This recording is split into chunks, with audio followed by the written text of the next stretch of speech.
Day one. Historic moments for the Hawks have happened here. Stockwell drives it to left center. Is this it? It is gone! The Lady Hawks are Class 4A state champions! Savannah Kirby, step back right wing three. Good! Good! Good! Good! Kenny stole it! Kenny for three, left wing, it's up! It's in! It is in! To the 10, to the 5, to the end zone.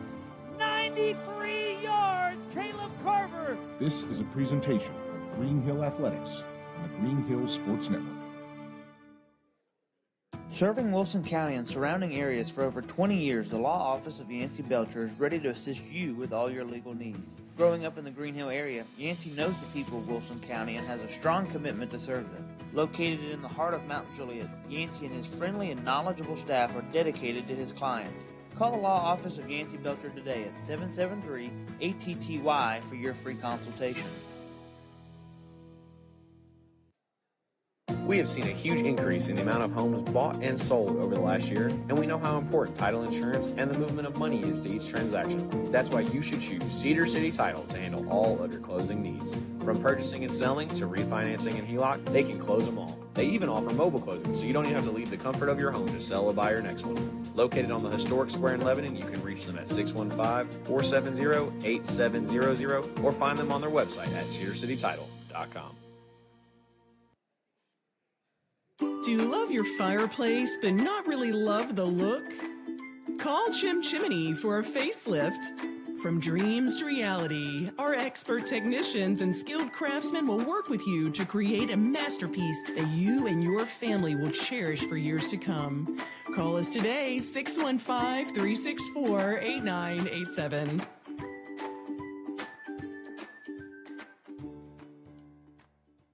Hey Hawks fans, I'm Chase Baker, Agency Manager at Mount Juliet Farm Bureau Insurance.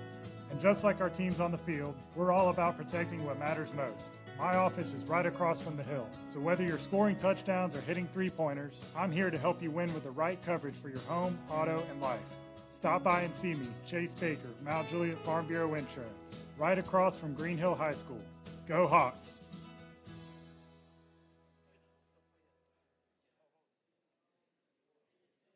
Do you need help managing your work 401k plan?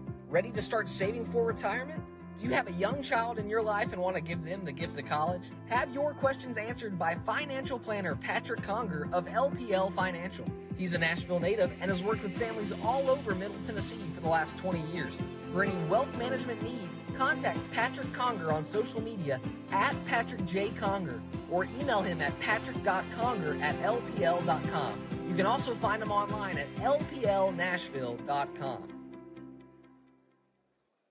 Mark's Automotive Repair Center is a AAA auto repair center built on the belief in hard work and honest service. Located less than 2 miles from Green Hill High School, Mark's Automotive Repair Center is a family-owned and operated business which has served the Mountain Juliet community since 2005.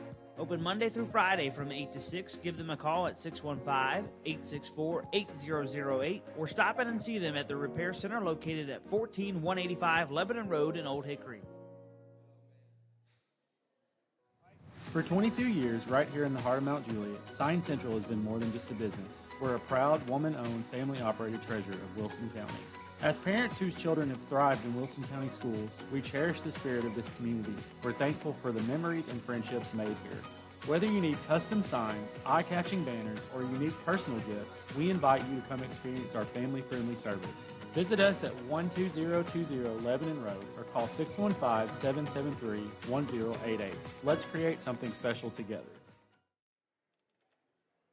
As the final days of July dwindle down and the month of August is right around the steps, oh boy, does that mean school's back? Yes, don't frown. But it also means that back to ball on the hill is happening, and it is happening for a third time here in a row, this time on the campus of Green Hill High School. Welcome to our coverage of Green Hill Athletics, and to kick off the 2026-2027 school year, we are on the hill this evening and looking forward to breaking down everything Green Hill Athletics. I'm Christian Capozzi alongside Chase Owens and Brady Ray as we talk everything Green Hill Athletics. Gentlemen, how have you been this summer? Pretty good. We kind of got to compare a little bit of stories. You've been traveling a lot, so getting back in the great state of Tennessee, and excited to get back to ball, and just kind of awesome that we call it that here, but just excited for kind of feel like summer break, the whole world takes a break and Yep. it slows down a little bit, and to have it kind of all start to speed back up, and we're going to get into a rhythm here, and so excited about that. Brady, what about you? Bucket list items checked off this Yep. summer. Christian was a part of those. Some Kenny Chesney at the Sphere, Alan Jackson's final show. I head to the beach tomorrow, not to ruin anybody else. He's like planning for school. I was and about to stuff, say, if everybody's jealous about coming back to school, Brady's talking about more trips. But that's my final little hoorah before everything else gets to, in full swing. But there's just something that we don't have in the summer, and that's, high school sports here at Green Hill. And Yep. so the best time of the year is approaching, and it's not a secret to anybody, but I'm certainly ready for it to be here. Absolutely, and we're glad to be with you here for the third annual Back to Ball on the Hill event, and this time it is on the campus of Green Hill High School here inside the cafeteria. Before we get ready to welcome our first group to the stage, I want to thank a few of our sponsors that are returning, and a couple new ones as well, that make our coverage possible for Green Hill Athletics. Chim Chimney, Cedar City Title, Sign Central, the Law Office of Yancey Belcher, Chase Baker of Farm Bureau Insurance, Mark's Automotive Repair Center, Elrod Concrete Company. We're glad to welcome them to the Green Hill Sports Network. Quality Machine and Torch Repair, and Wilson Bank and Trust.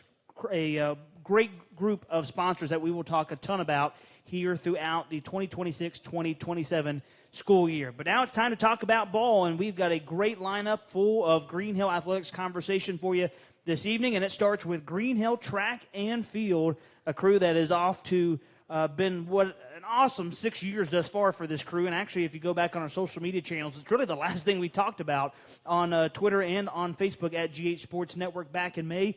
Went down to Knoxville to see the 30 student athletes that they had competing in the state meet, and they are reloading and re-upping for year number 7, and looking forward to talking Green Hill Track and Field. And please help us welcome Coach Shack, Coach Boer, and also Xylon Beard here up to the stage as we get to talk Green Hill Track and Field. And let's start with the returner here. Coach Shack, you've been here since the doors have opened.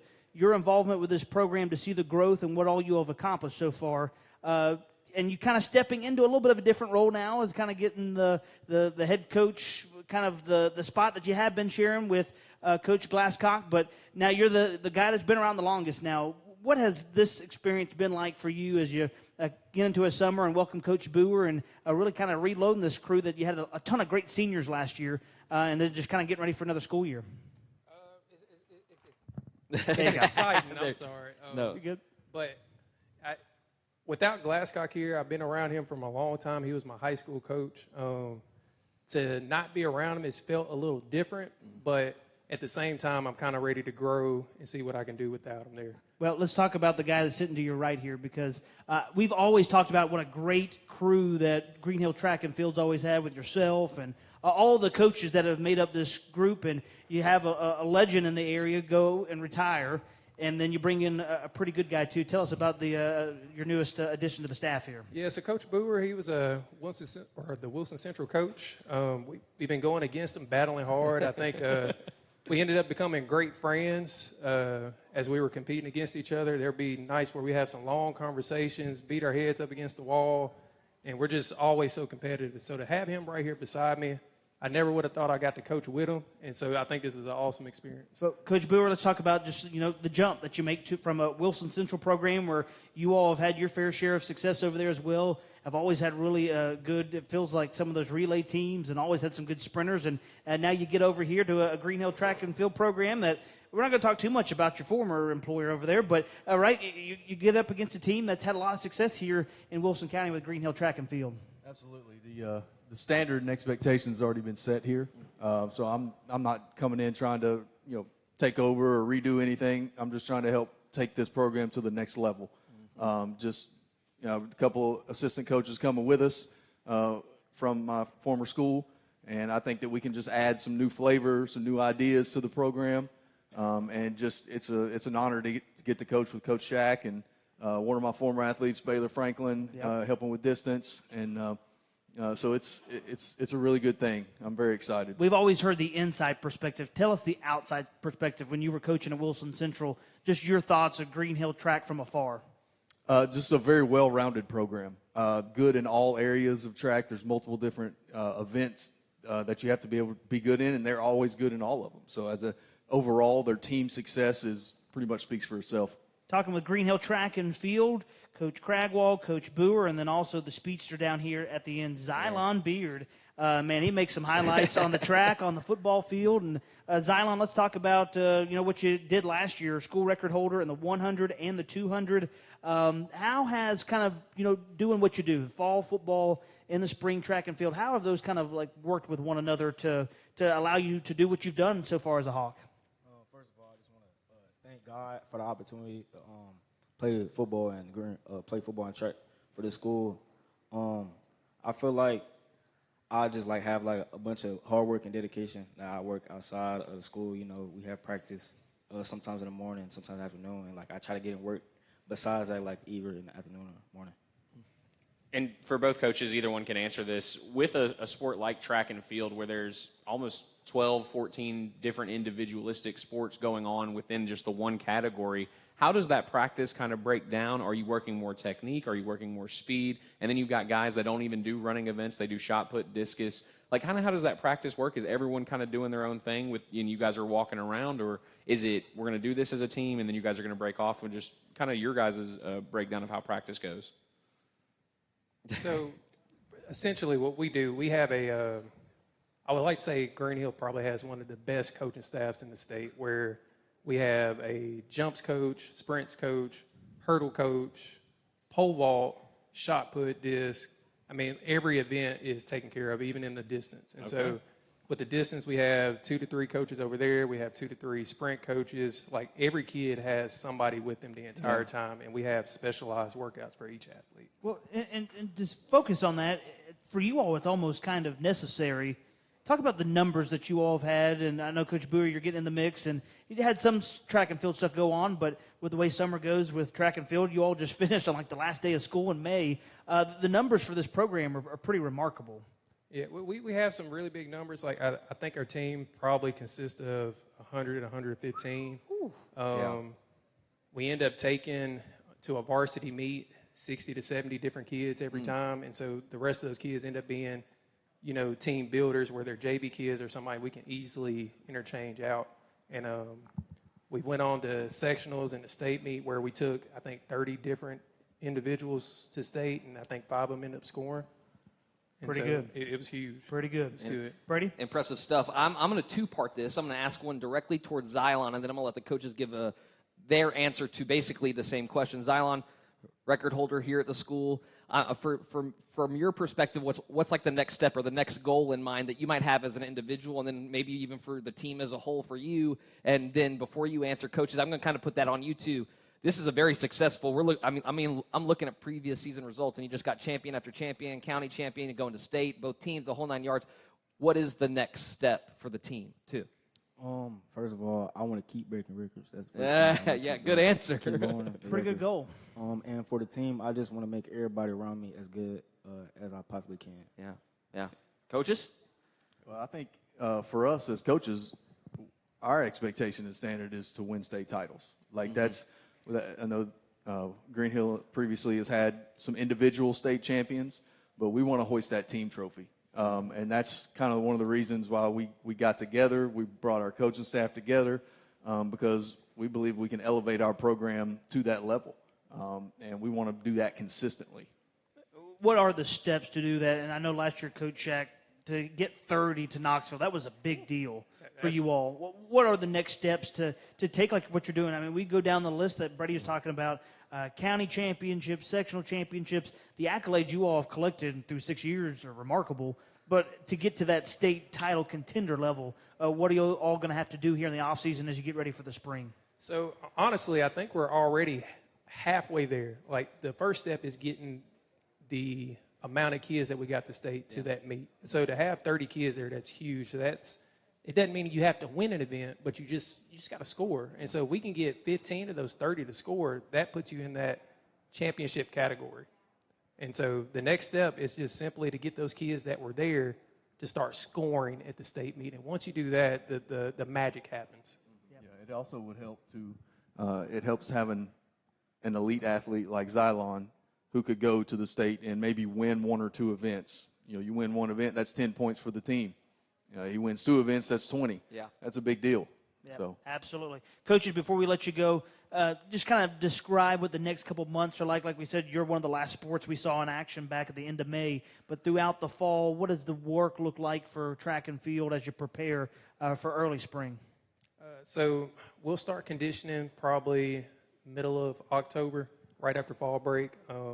So we'll do a little bit of conditioning there, trying to get the kids tuned up. We'll also run a little bit of indoor as well to kind of like get some time trials, get some concrete time, see what we need to work on, knock the rust off for some of those athletes. And then once we go from there, it's on to the spring season. All right. Like the least favorite word in sports of all time is conditioning. Conditioning? You just hate hearing it was that word. mine. I don't know about for track well, that's and field. fair. I don't know for track and field perspective. Isn't that just called practice? Oh, at that it's point? practice at this point, yeah. All right, we got to throw one more question here. Shania Nixon just joined us here for Back to Ball on the Hill. And Shania, before we let Green Hill Track and Field go, let's talk about real quick. You qualified for 3 different events at the state meet last year, and you're knocking on the door of the 100-meter record that a lot of people thought would never be touched around here. What are some goals that you have going into this next season? Hopefully that I can cut down my time some more and I can do it faster, just so like as the meets go on, I have more time to, like get better and cut it down for like sectionals and state this year. Absolutely. Well, Shania took one question, got a great answer, and that's going to do it for Green Hill Track and Field. Everybody give it up for Green Hill Track and Field as they kick us off here on the 2026 Back to Ball on the Hill show. 3rd annual event being held here at Green Hill High School this year. Christian Capozzi, Chase Owens, and Brady Ray with you inside the cafeteria here at Green Hill High School. And we go from some running events. I mean, there's some field events in track and field. But now we're going to talk all running here with Green Hill Cross Country. Coach Baylor Franklin and company going to make their way up here to the front along with Coach Kelly Newton-Carroll. And Grant Kemp and Aubrey Stewart, if we'll give them a hand as they make their way here to the stage. As we talked with one former Wildcat. Yep. For those that are new to the Green Hill Sports Network, first, welcome. Second, 2 former Wildcats here ourselves. But we've got one that I think he did a lot more than we did. Probably. At Wilson Central. So. His name's still on the side of the building. His name's a lot of places. This is Baylor Franklin. And, Coach, you were here last year kind of getting into the mix right around this time, but have kind of jumped right in this year. Let's talk about year 1 to year 2. Maybe you can talk about this from a teaching perspective, too. Where are you getting into a new year compared to what you were like this time last year? So this time last year, I guess I just, had gotten done with my college career. I trained a little bit at the pro level. I think the first few days back, you get there, and, it's one thing to do it, it's another thing to teach it and explain it, particularly to people new to the sport. So I had to do some more learning again going back to high school. I think sometimes when you are always running, you're thinking about myself. So being able to come back to something that's like, it reminded me of how pure it was when I first started running, because I started running as a freshman in high school. So it's really cool to see just a group of really young kids who, were showing up every day. It's hard to get kids to get up at 5:30, 6 o'clock to go to practice, particularly over your summers. So we've had a great group. Last year we were really young, and I think a lot of people are learning. I think the main difference now coming from last year to this year, we got great leaders on our team between our seniors and our juniors. We got people getting there early, people staying after. I think Coach Brewer and Coach Shack mentioned this, but I think a big part of it is just culture building and standard setting. So I think now people show up to practice, they know what to expect, they know what to do after we leave, they're holding each other accountable. So, like Coach Brewer, he said, we want to win state titles. Yeah. So I think what the team has done in the last few years, just in a short amount of time, has been really solid.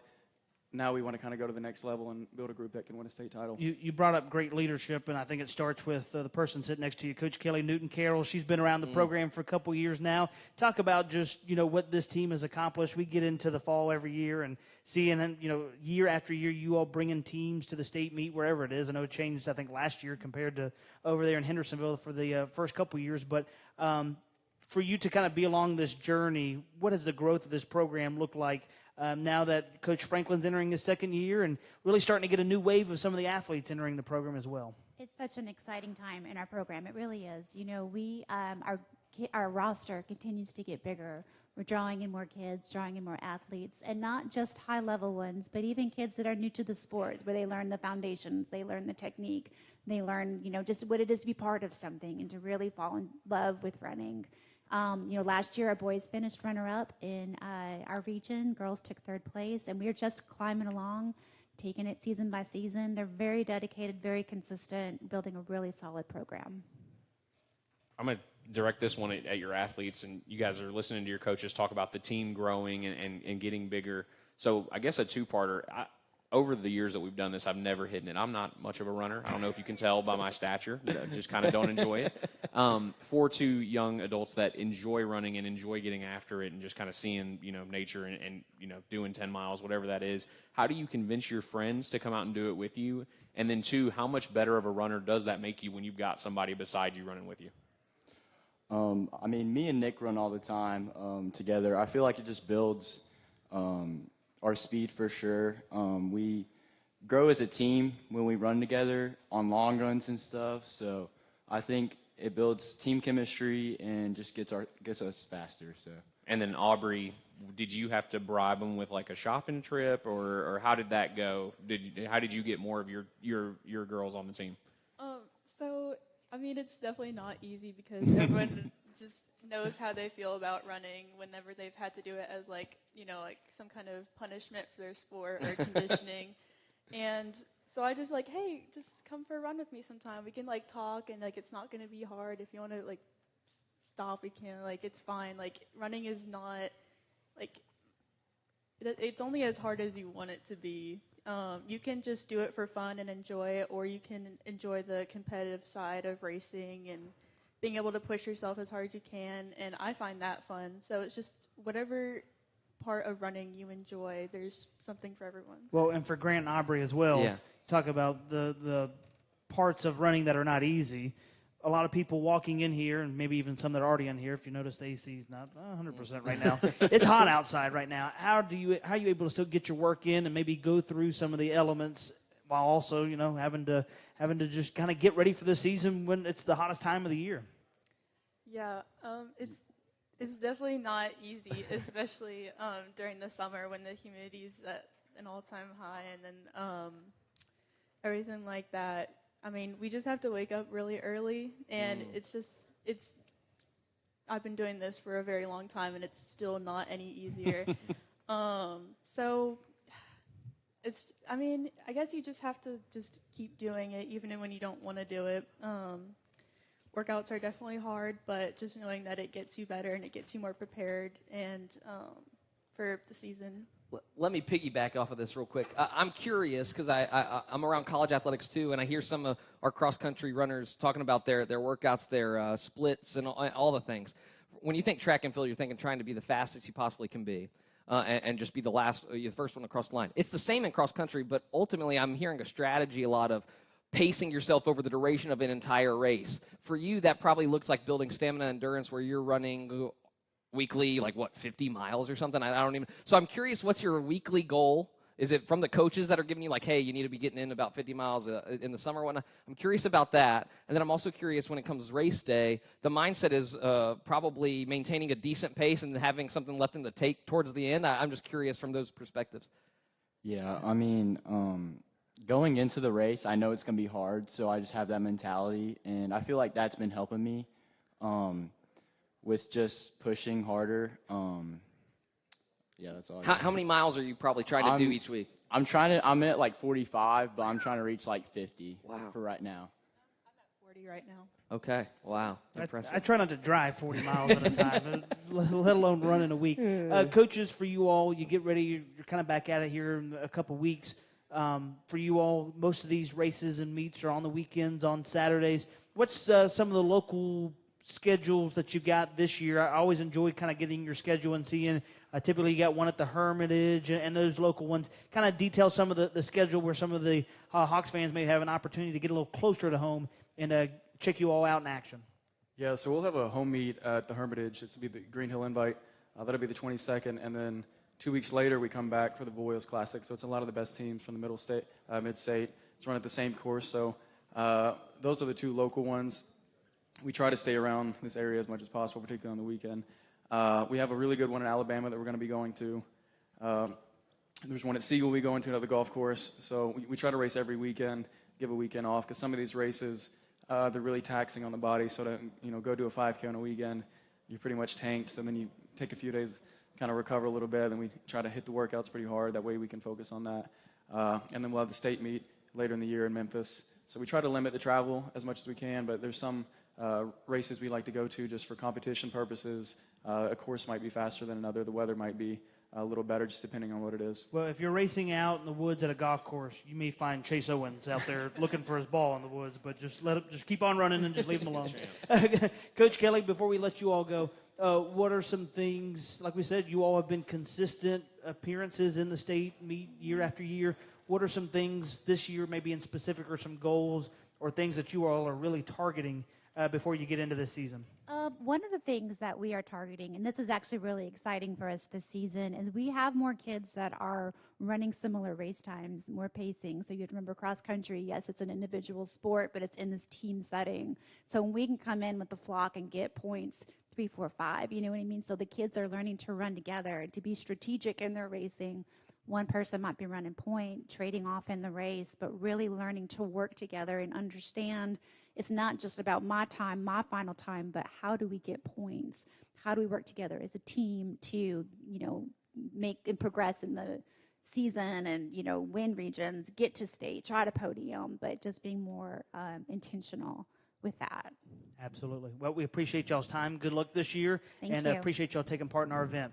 Give it up for Green Hill Cross Country as they take part in the 2026 Back to Ball on the Hill event. A big shout out to Coach Franklin, Coach Kelly Newton-Carroll, and then also our student athletes in attendance, Grant Kemp and Aubrey Stewart. You're watching, if you're here in person, or for the first time, we haven't even mentioned this, on YouTube. This is the Green Hill Sports Network's third annual Back to Ball on the Hill event. Thank you to our sponsors, Chim Chimney, Cedar City Title, Sign Central, the Law Office of Yancey Belcher, Chase Baker of Farm Bureau Insurance, and Mark's Automotive Repair Center. Well, we welcome in our next team, and is anybody in attendance here tonight? Have you been to all 3 Back to Ball on the Hill events? Is there anybody? Chase, thanks. Yeah. Couple, perfect. Thank See, you. Coach? Thank you to all those that have been to all 3. Well, if you've been to the previous 2, we have kicked off the previous 2 with baseball.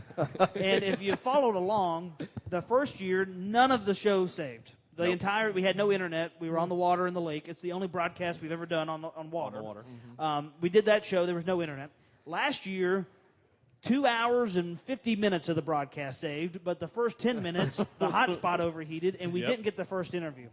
Both years it was baseball that kicked off. So I said, you know what? We're going to put baseball back a little bit. We're going to make sure it's working. Yeah. And Coach Alberson, I think we've actually recorded it this time. We good to go here? Yeah, we are good. All right, We are good. We are live. So everybody, if you'll welcome Green Hill Baseball head coach Justin Alberson, Philip Pence, and Grant Kruger here on stage with us. And Coach, I want to just start here because it was a talking point for us all year long last year. You all were crazy young. You only had one senior on the team. You kind of maybe learn on the fly, that kind of thing. The exciting part, obviously, I think for this year is you got a lot of returning experience coming back from last year. Yeah, absolutely. We're super proud of that group and, just the way they matured over the season. Like you said, we have a lot of them coming back, and a lot of our arms coming back, too. We didn't lose a lot of pitching, so very excited about this year. And I think the fun part about it, these 2 guys you got sitting to your right, talking about a lot of experience, these 2 guys have played a ton of varsity baseball. Yeah, for sure. They're both catchers, too, so, they're good extensions of the head coach, and, their leadership on the field really shows. And, we kind of rally around these guys and follow them. I don't want to create any controversy here. Who's the better catcher?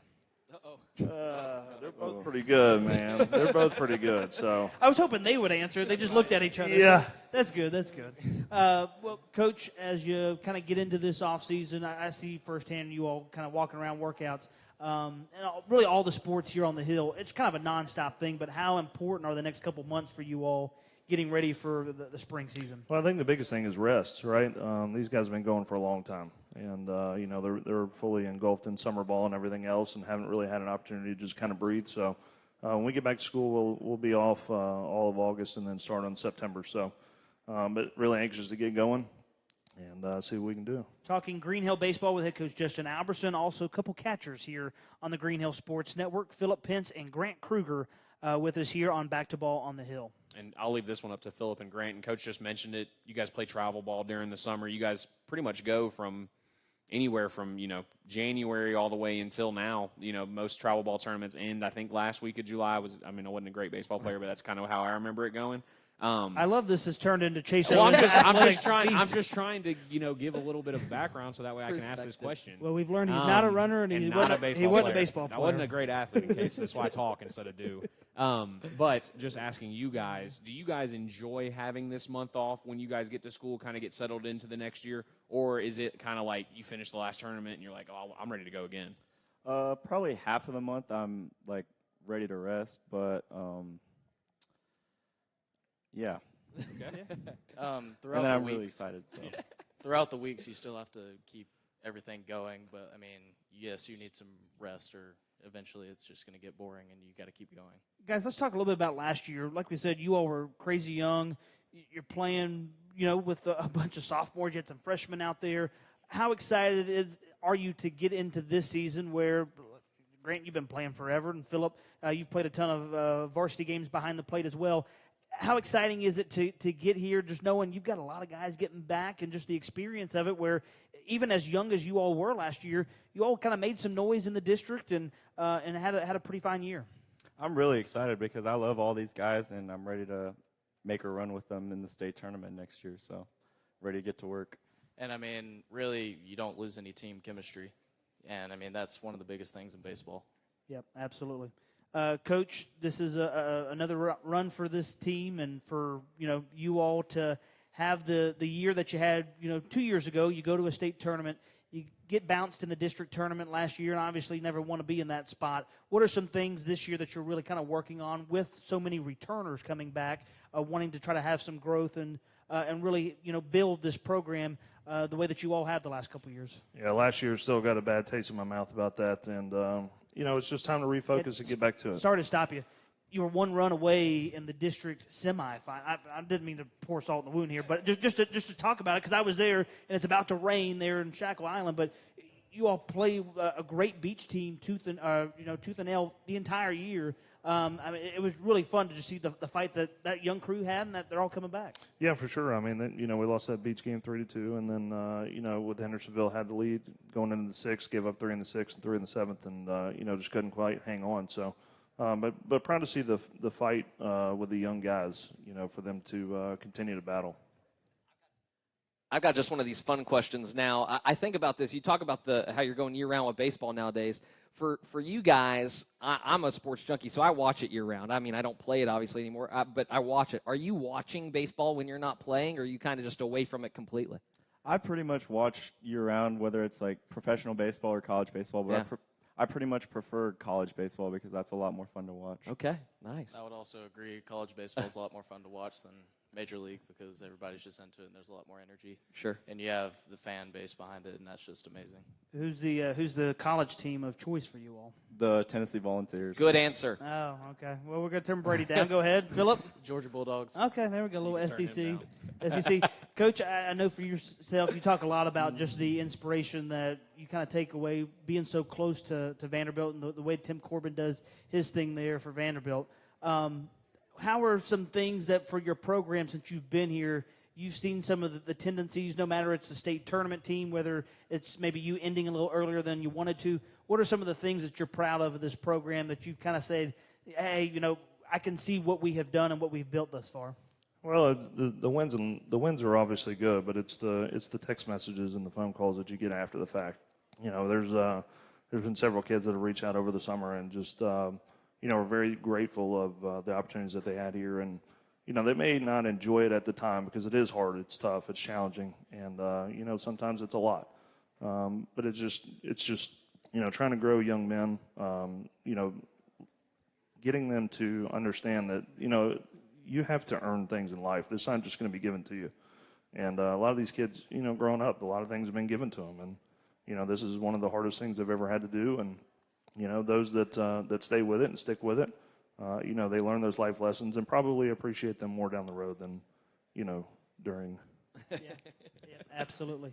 Coach, Philip, Grant, really appreciate the time. Looking forward to another baseball season. And I know we got a little time before then. And Coach is giving them a month off. I was stunned when he said that they weren't. When he said they weren't doing anything in August, I was like, "Is that Justin Iverson?" But no, it was. And Coach, I really appreciate the time. And I'm glad this year, you can look up on the monitors.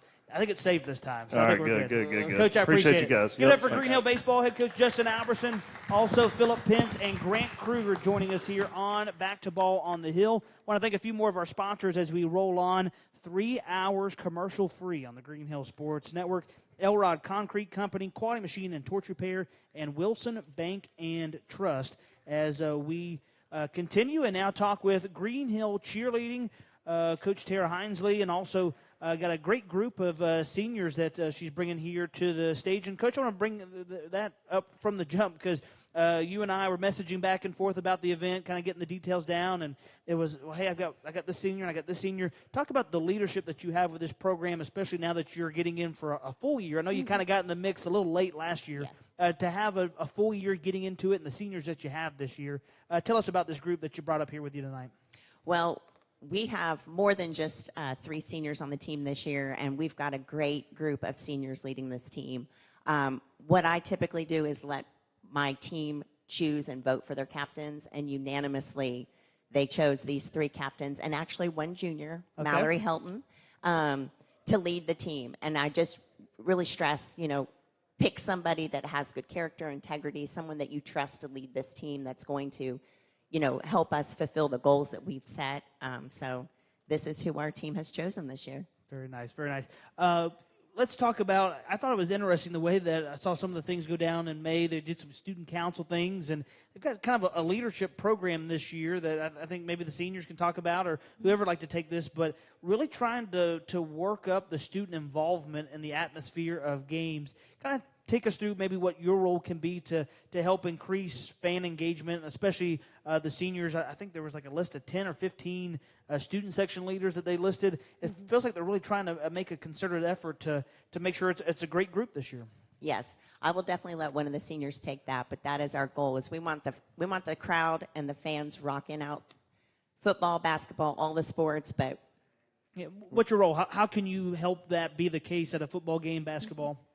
I would say that having the students involved, especially student section leaders, just helps us to enjoy the game more and helps us to lead the football players, to encourage them as they're playing, and then also just hype up the crowd, because we always see football players saying get louder, get hype. So I feel like that's our role to help them get hype in the crowd, to just lead football players. And before I throw it to Chase for a question, I failed to mention, that's my bad, our 3 seniors up here for Green Hill Cheer, Elena Atho, Harper Thrasher, and Lily Ballard. Chase? You're good. And, Coach, to kind of go back to what you said, because it caught my attention, you mentioned that all three of your senior captains were voted unanimous from your team in a sport like cheerleading where everything is relying on chemistry and moving together. How exciting is that message that they could even come together in that decision of deciding who your captains are? I was very proud of them. I will say I've got a great group of girls. I've got 29 girls again this year, which is a lot of teenage girls on one team. But I couldn't agree with their decision more. But again, it's really truly thinking about what a captain is. It's a leader on your team. It's not somebody that's shouting orders or telling you what to do. It's somebody that is leading and being the first, whatever it is that their expectation is for the team. They're the first ones that are doing it and setting that example. And then, Harper, you're the only one that hasn't talked yet. So to have your teammates say that about you, how does that make you feel? I just feel really honored. I love all these girls. I feel very close to them. So the fact that they picked me as their captain is just it makes me feel really good, and it makes me feel like I've just done what I've wanted to do. I wanted these girls to see me as a captain and feel like they can come to me for anything. And the fact that they chose me as their captain makes me feel like I've succeeded in that. Now I get a front row seat generally to your squad on Friday nights on the sideline, because I'm also roaming the sideline in my role here for the Sports Network. But we can't leave out the fact that you're competing as well. It's not just you're not doing the game day stuff to really not just doing the game day stuff to bring the energy and the environment, which is working in college athletics as well. I think it's the most important thing. I tell our administration and our staff too. The cheerleaders and the dance team and all the people that help make other sporting events and their environment so strong and powerful and electric. I think it's one of the most valuable things. To that point, You guys finished semifinals at nationals this past year. I imagine there's some goals, obviously, to go a little further, but just talk about, and it can be coach, it can be players, like what is the expectation and what is kind of the direction as far as where you're trying to go this year? I would say our expectation is growth. So we don't really have a specific goal as long as it's better than what we did in our past. That's one of our big team mottos. It's kind of just improvement and making every practice, every competition, every game better than the last. Coach, as we kind of wind down our time here before we welcome the dance team up, just talk about some ways that people can maybe support Green Hill Cheer. One, for those that are in attendance, they got a table set up outside, got some gear and stuff, but I know you're doing some T-shirt packages as well. I got a couple fundraisers I think you got going on. Yes, we will be selling media guides. This year it's going to be more of a Friday Night Lights guide, so it'll feature the band, cheer, dance, and football team. But it'll have all the stats and everything for the games. So we'll have that. We do have spirit packs to get you game day ready with the themes and just Green Hill spirit in general. Gosh, we do a lot of fundraisers. Unfortunately, we have to raise every penny. So anytime that you see Green Hill Cheer or our boosters posting a fundraiser, you can support us that way because it costs a lot to get to nationals. I was about to say that trip down to Orlando's not cheap. It is not. It's not cheap. Well, that'll do it with our conversation here for Green Hill Cheer. As you know, you can see them every Friday night for football, also throughout the basketball season as well. Let's give it up for Green Hill Cheer as they join us here on Back to Ball on the Hill. And as we thank Green Hill Cheer for their time, we're going to welcome Green Hill Dance to the stage next here on our third annual Back to Ball on the Hill event. I'm Christian Capozzi alongside Chase Owens and Brady Ray on our first ever broadcast on YouTube. And if you're in attendance and did not get one of these pamphlets, they're over there at the door as you entered. We've got QR codes for you to subscribe to our YouTube channel. It's what we're really trying to push with our broadcast now finding a different home. And I think it's going to be a home, guys, that a lot of people are really going to appreciate with our move to YouTube. But just you can pick up one of the flyers, scan the QR code. You can subscribe to the YouTube channel. Easy as that. And if you're watching online, you're already on YouTube. Subscribe while you're there. So, Green Hill Dance now joins us on our third annual Back to Ball on the Hill show. Coach Franklin, Coach Bennett, also with our student athletes Aniston Weber and Sophia Kruger. Coach Franklin, so glad to have you back. Let's talk about this dance program that for, I think, year 3 for you now? It is, yes. What you all have done so far has been really exciting. Kind of talk about some of the things that you all were able to accomplish last year. Okay. Well, this is year 3, and I cannot believe that I've got a junior and a senior sitting next to me. These are our junior co-captain and then our captain, Sophia and Aniston. Just super glad to have them lead this year. We knew this year the team voted on captains. We typically do have a captain, but this year, since our upperclassmen group is so large, we've got 5 seniors and 6 juniors.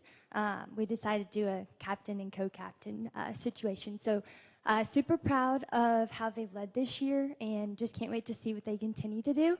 As far as the team as a whole, we are just super excited for the season. We just got done with actually 2 days of choreography, 8 to 5 p.m. So I know the girls are super wiped, but just proud of them and what we're going to accomplish this year. We're actually competing 4 routines this season. In the past, we've done 2 or 3, so taking on a big challenge this year, but we're just really excited. And also, forgot to mention You Miss beat me Paige. to it. I was about to say, Yes. introduce us to Coach Page that is entering year number 1 with this program. Yes. Paige came on. She is from Oklahoma and then moved to California for a few years, but super excited to have her this year just as our team is growing. Not only in numbers, but just in talent, and we're wanting to expand that talent and expand this program. I thought it was a great idea to bring on another coach, so we're just super thankful to have her. And Paige, for yourself being in with this program for the first time, what are some of your early observations of what you maybe picked up on about, like Coach Taylor just said a second ago, it's already been a really busy start for you all, but what are some of your early observations about Green Hill Dance? I've been so impressed. Taylor's built just an incredible program, so well respected in the dance community and representing us at the national level, and then as well just at football games, basketball games within the Green Hill community. And then the girls are so hardworking. They have blown me away. I've coached over the last 10 years, and this is a really special group that are just so committed, and they love being a part of Green Hill Dance team. So the families have made it such an incredible experience. The girls just really stand out with their work ethic, their talent, and their commitment. That's how we're able to take on more dances and give younger girls leadership opportunities. Is because of how special this group is. So that was actually going to be one of my questions, is that you mentioned you have such a large group and then, a lot of upperclassmen. Is that what kind of gives you the confidence and maybe just the thought to, hey, let's add another routine in here and let's put a little bit more on these girls' plates, because they've shown us over the past couple years that they can take it? Absolutely. So just watching these girls over the past 2 years, and especially bringing Paige in with her expertise, we were like, let's add on another routine. And we actually added that on just last week, just because we have so much faith in these girls. We know we can accomplish it. And, we're just really excited about the opportunity. All right, let's get Aniston and Sophia involved here a little bit. Girls, we're coming off of a hip-hop state championship, by the way, from last year, so I think that's pretty impressive. But can we give it up for a hip-hop state championship? I mean, that's pretty impressive, like you said, Brady. Very impressive. So obviously, Coach just mentioned we're going for more now, right? We're doing more routines. We're taking more to nationals, more routines to nationals. For you as senior leaders, the growth, it's almost as simple as, like, why dance? Like, the passion behind that, and why is this just such a fun thing for you all to be a part of and that you're so passionate about? But maybe more in depth is, like, this is not something simple. I don't dance. I mean, clearly none of us here on this side of the table are dancers, but speak for yourself. There's so much, precision, stamina, technique. All the things that go into this. You guys are putting in so much work to already have a state championship, and now you're going for 3. I'll let the girls speak into this, just like, how exciting is this for you all? I'm so excited, honestly. We've been doing a lot this summer, like you've said, to prepare, a lot of conditioning and a lot of cardio, just because taking on, at least one competition routine, but let alone 4, it's a lot on your body. And it's very important, definitely, to build up your stamina so we can give all at all of our performances. But I'm just so excited for this season. I'm so excited to take on new styles of competition dances. I think we have a really skilled team this year, especially like in technique and all of the things. So I'm very excited to take on a new competition dance, as well as kind of making more of a name for ourselves in the categories that we're already in. But we're also very excited. The reason why I am on the dance team is I love dance. I've done it all my life. But just to do it in a high school setting, it really helps me to become more involved. I get to perform at all of the football games, at pep rallies, at basketball games, and it just helps me to be more involved in the community. And I'm just very thankful for that. That's awesome. Leave it open. I want to hear from you, too. Yeah. Come on now. The reason I do dance and I love this team so much is because we have created such a sister bond. Like, we are family. Our parents are so involved, which I'm extremely thankful for. I'm really excited to be taking 4 routines this year to nationals, because my freshman year we had 2. Last year we had 3, and this year's 4. It is definitely going to be a challenge, but we are ready for it. Mm-hmm. And, yeah, it's just going to be fun. All right, one quick question for our student athletes before we let you get out of here.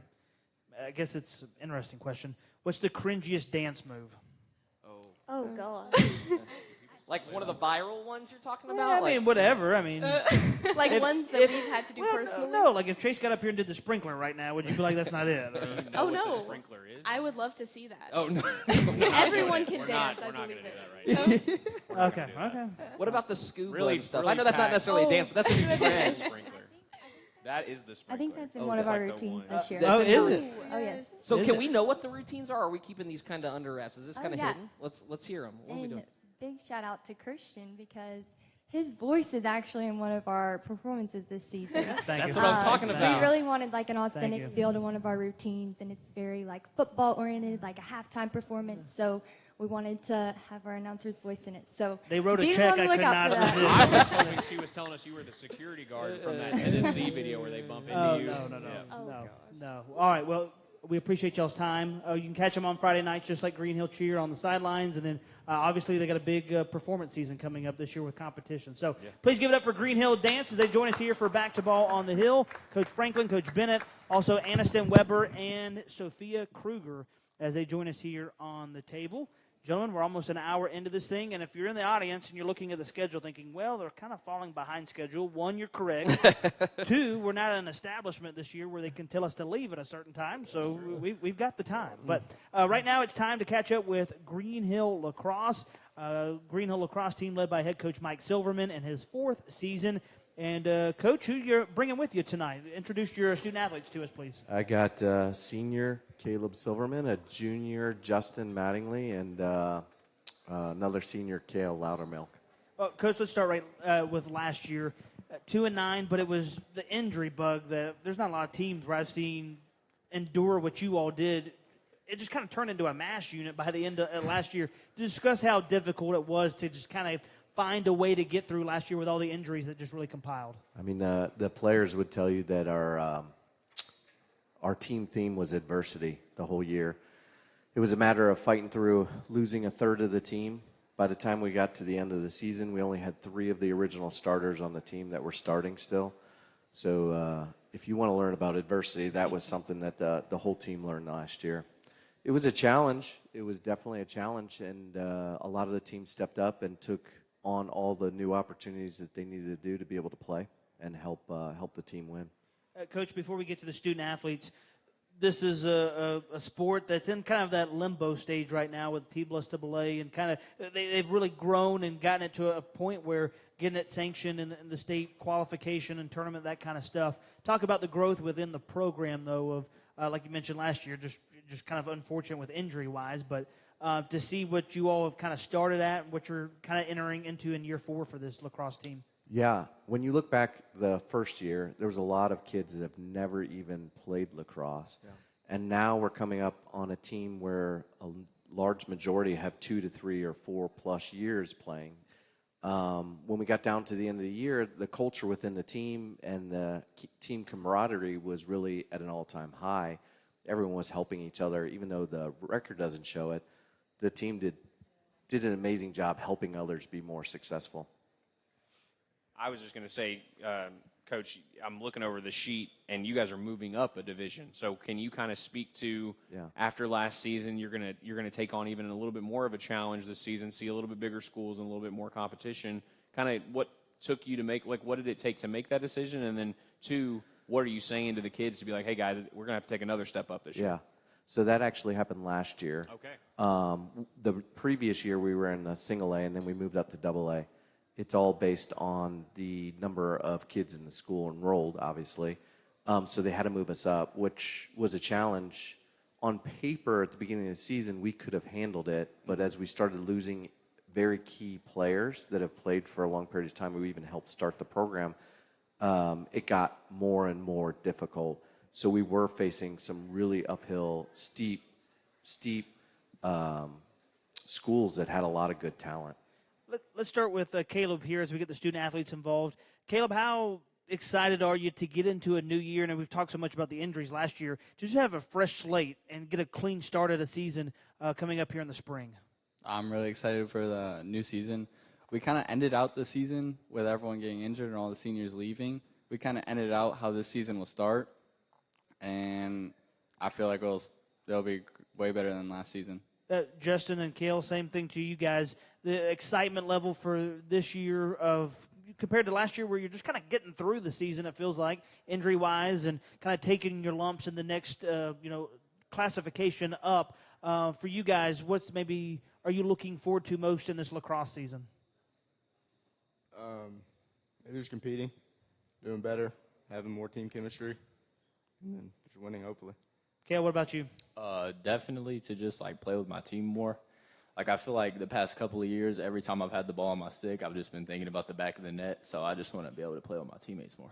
That was kind of a cool thing to say right there. It was every cool. Every time he's got the ball on his stick, he's thinking about the back of the net. And it's a good lead for me because as somebody who just honestly doesn't know a ton about the strategy behind lacrosse, for me, is there, it seems like you were really into the offense, Kale, but posed to all the players, offense, defense, the strategy of the game. What is it that I guess everybody wants to score? I mean, that's probably, in everybody's mind. But what is it for you all individually from the game and the strategy perspective that really stands out to you, that really gets you fired up? Is it offense? Is it defense for some of you? What is it? Defense definitely sets the tone, but we have to work. We have to get the ball cleared and be able to hold the ball on offense to be able to even do anything at all. Which already seems, just from watching, like a very difficult thing to do. But keep that open and let you guys answer too. I think offense is definitely important, and I think defense really just sets the tone. If you come off very strong on defense, they'll just get scared the whole game, and then offense will be way easier. Justin? I think defensively it's important, and then offensively. Coach, it sounds like they were almost scripted to answer that way. Is that the same philosophy for you? We got to set the tone on defense, and when we can score, great. But if we keep the other team from scoring, that's even better? I mean, that's my philosophy. Okay. I've coached that way the whole time. Is a matter of just if you stand and hold your ground on defense and give our offense a chance to be able to hold the ball. They all hit on a key point is there's 10 players on the field, and Kale mentioned something about just playing with his team better.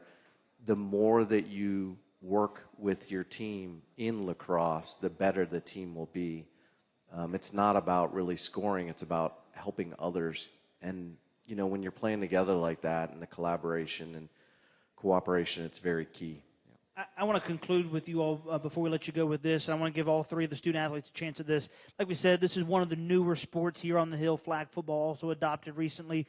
For each of you individually, briefly describe your start in the sport of lacrosse and what was the moment that got you hooked? Really just how fast it was, how fast paced, back to back. You never stopped, and that really kept me. It was really fun from then. Justin, what about you? What was the moment where you're like, hey, this sport's for me? Just going to my first camp and just getting to experience passing around, playing around, and doing some drills just really brought me into it. And, Kale, I guess it's when the ball was in your stick, I guess, because you were trying to put it in the back of the net. But what is the moment for you where lacrosse was your thing? It was game 4 of my sophomore season, and we were playing Gibbs, and I was just scoring one after another that game. So we were correct. Yes, we were right. We were ball in the back of the net. There you go. Coach, quickly before we let you go, what are some things here next couple months that you all have got going on? I know you usually got an opportunity where you kind of open it up, get some guys an opportunity if they want to try it out and get up there with an open kind of field opportunity. What are some things that you all have got going here the next couple months before you play in the spring? Yeah, so the key thing is that last year we lost 10 seniors, so we really have a lot of spots to fill. It's an amazing sport to learn. It's very difficult. It's an uphill battle. But at a young age, even as a freshman in high school or sophomore in high school, you can have really good success if you're athletic enough. And the big thing for us is really how much you put into it. So putting your heart, energy, and all of it into it really pay off, especially for you and the team that you're on. For us, we're going to have a lot of opportunities to bring kids out to play lacrosse, to try it out within the school, be able to help them feel confident that there's a place for them and that they can belong. They truly can belong on the team and help everyone out. Absolutely. Coach, I appreciate the time, and good luck this year. Thank you. Give it up for Green Hill Boys Lacrosse as they join us here for Back to Ball on the Hill. Coach Silverman, Caleb Silverman, Justin Mattingly, and Kale Loudermilk, our guest, as we are knocking on the door of hour number 1 on Back to Ball on the Hill. Christian Capozzi, Chase Owens, and Brady Ray. Guys, it's hard to believe this is year 7 of the Green Hill Sports Network. Do you all have any guess on what number broadcast this is? Oh, man, I don't want to be wrong, but I have a guess. I think we're nearing or have recently surpassed 500. So we're getting close. This is broadcast number 665. Oh, wow. See, look, I just undersold us. I undersold us. So that's why I kept my mouth shut. There was not a chance I was getting close to that. You do the math. 100 plus a year? 6 years. Yeah, we did 140 last year. Real quick before we get to our new guest, how many did you download over the summer? We'll talk about that at the end of the show. Okay. It's like 150. All right, let's move on. Green Hill Girls Volleyball. Now our guest here on Back to Ball on the Hill, Coach Plummer, Amelia Parker, and Ansley Boer with us. And Coach Plummer, it's time for another year of Green Hill Volleyball. And let's talk about just the continued kind of run you've been on. 3 years in a row, you made it to a sectional. And it really kind of dawned on me a couple weeks ago. I'm listening to an interview on 104.5, and they're interviewing a volleyball coach out of Williamson County. And he starts listing off the last 3 years in the state champions. There's kind of a trend between Green Hill volleyball and Williamson County volleyball in there. Yes, we tend to play the state champions in the sectional every year. So we give them good luck, apparently. But what does that obviously mean, though, for you all, what you've been able to do the last 3 years to get to that point where you've gotten to the round of 16 3 years in a row? Yeah, it's quite an accomplishment for the girls and everything they've done. It's our goal every year.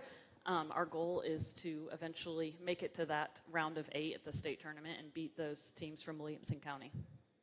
Coach, sorry, Chris. I was just going to say, it sounds like Coach is kind of already ready to go for this year. There hasn't been a time, she's done this all 3 years with us, doing back to ball. There hasn't been a time I've looked on this sheet and haven't seen 20 wins or more. So it is a lot of continued success. You had a very good senior roster last year.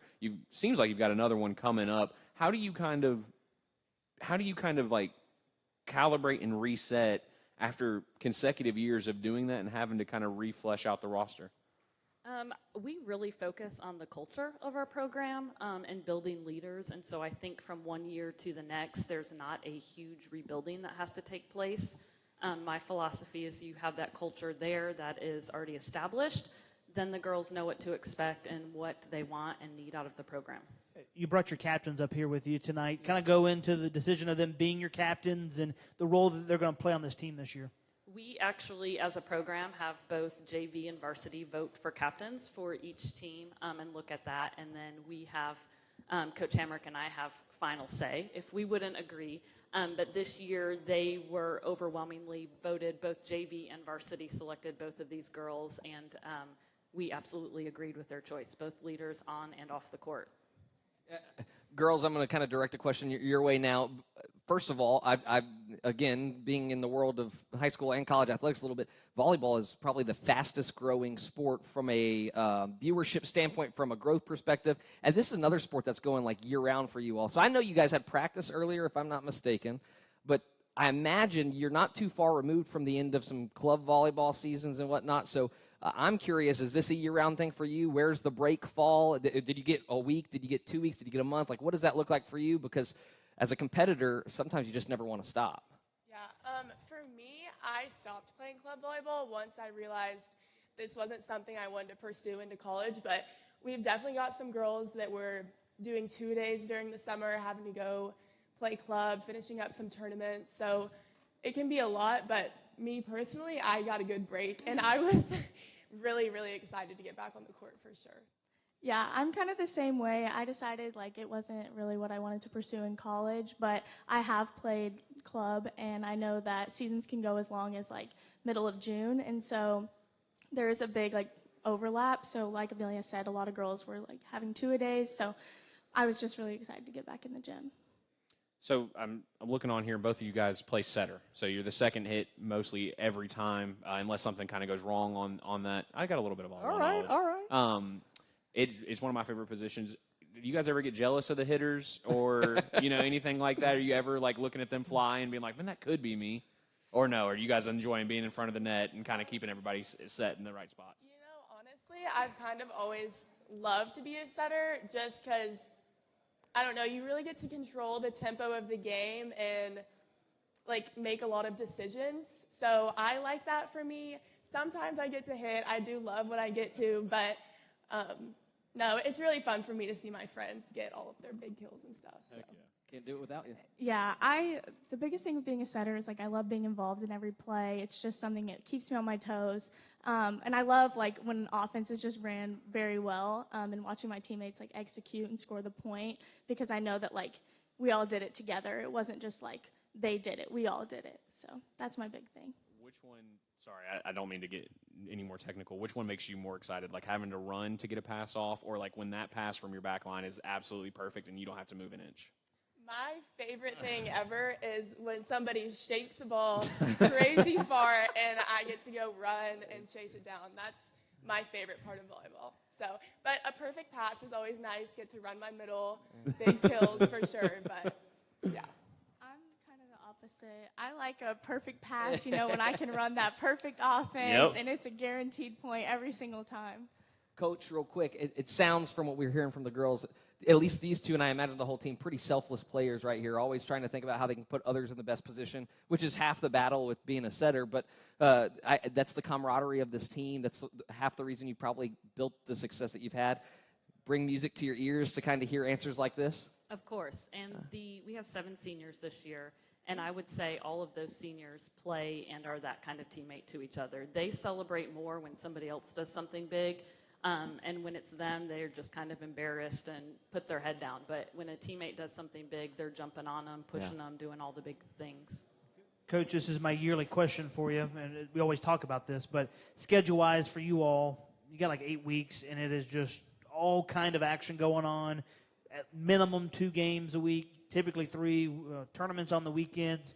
How do you kind of navigate that, run a really good volleyball program, teach science, and then you got a daughter going and playing, Division I volleyball now down in Florida. Yep. You got a lot of moving parts going on. Yeah, it's kind of a blur for about 2.5 months.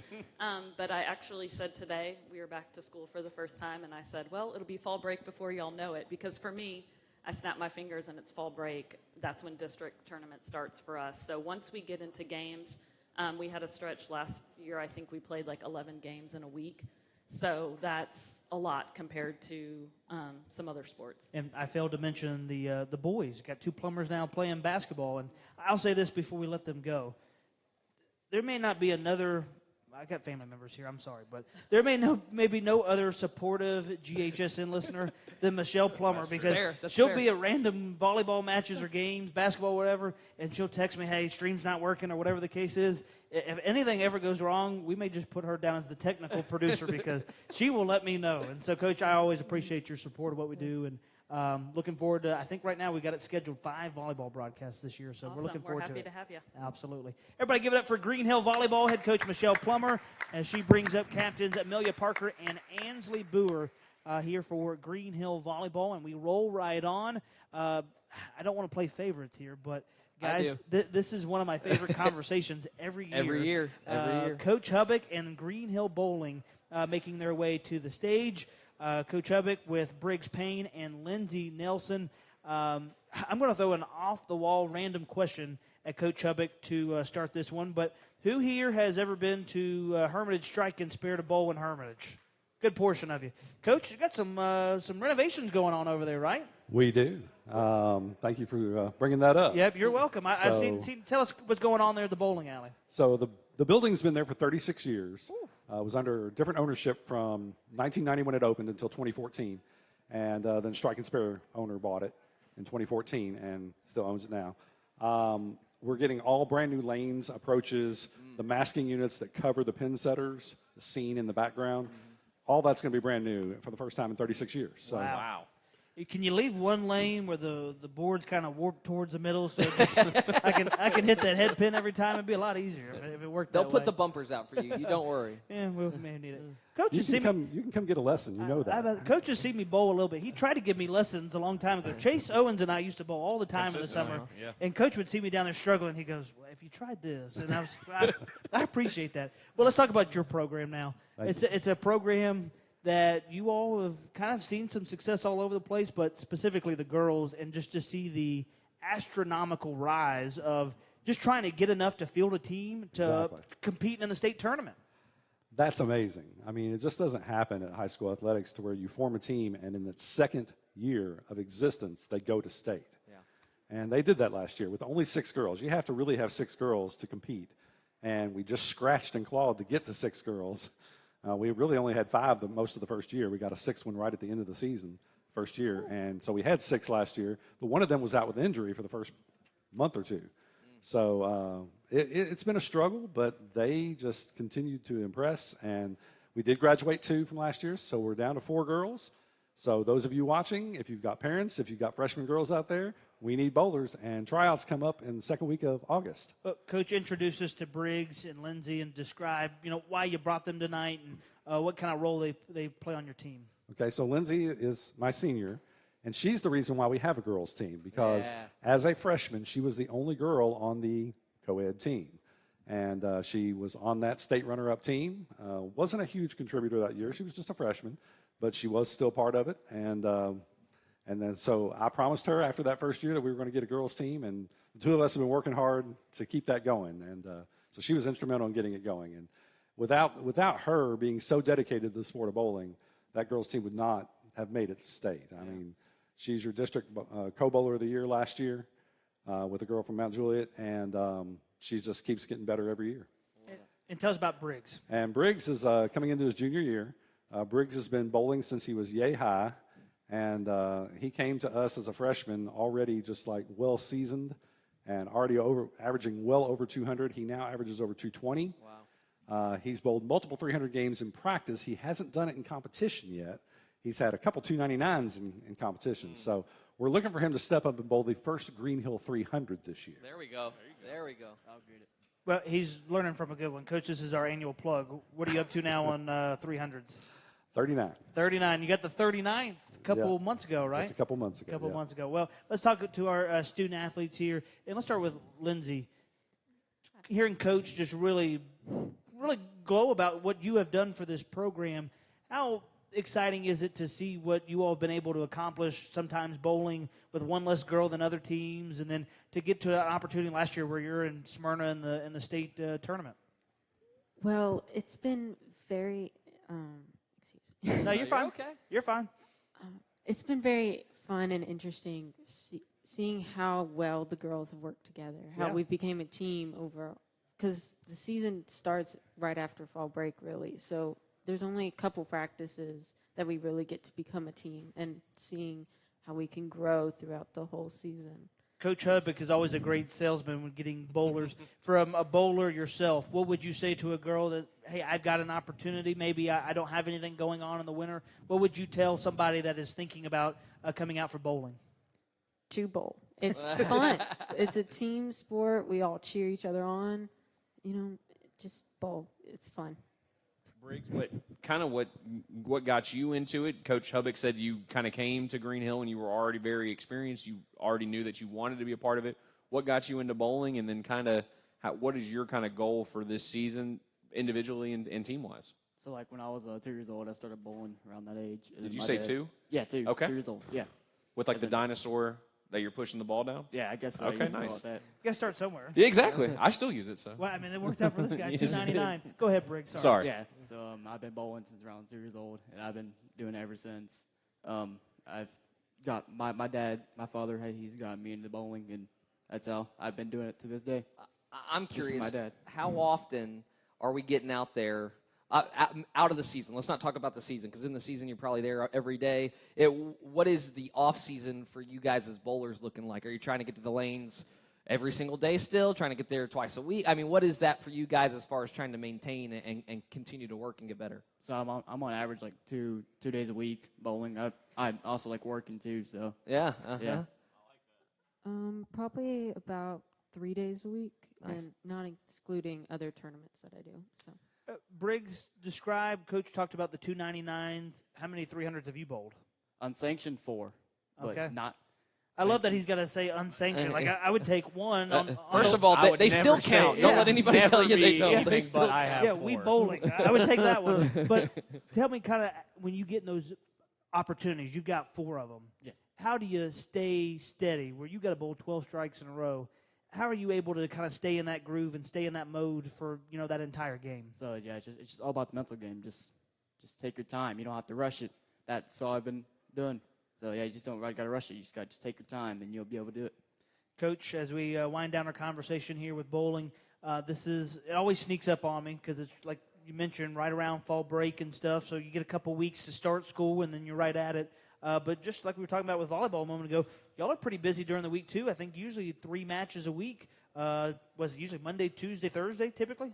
Monday, Tuesday, and Thursdays are the typical days. We don't do it 3 every week, but with fall break thrown in there, we start the season and then we have fall break. And then our season ends, the regular season ends first week in December. So we got a lot of matches to get in just a very short period of time. And it rolls. It happens very fast. So. Yeah.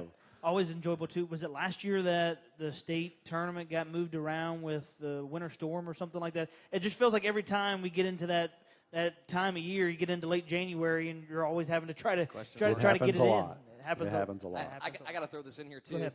And I think I say this every year, back to Ball on the Hill. for all our loyal listeners, if you listen to us regularly, especially on Friday nights and stuff, we always try to give the weekend reviews, what's going on. I get the messages from Coach on what we can be letting our listeners know about Green Hill Bowling. First of all, this is the best follow on social media you're going to find is the Green Hill Bowling account. That's how I mostly keep up to date. But I'm just so impressed with the program that you have built. And these guys, they tried to say earlier, they used to be bowling quite a bit. My experience of bowling back in the day, they used to give, there's a program through Hermitage Strike and Spare. They give you like 2 games free as a student in the summer. Signing up. Kids bowl free, two games every day in the summer. Yep. I mean, that's where it starts. But I'm just impressed because I can't even get the ball to spin. I'm rolling straight down the middle of the lane every time. All right, we'll actually end it on this one now. One word answer: two-handed bowler or one-handed bowler? Two-handed. Nice. One-handed. Okay, one-handed. There you go.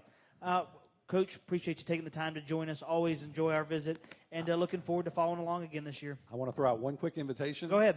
Green Hill Sports Network needs to come broadcast from bowling. We need to come broadcast from bowling. Okay. What do we think? I don't Putting you on the disagree. spot. I don't disagree. Hayden Sheehy's all about it, so Hayden may be there with us. All right, we may take him up on that. That's not a bad deal. Get the handshake. Oh, it's official. As Coach Mark Hubbock and Green Hill Bowling, give it up Thank you. for Hawks Bowling, a team that girls in the state tournament a couple years ago. They've had guys in the state tournament as well. It's been a team that has had a ton of success.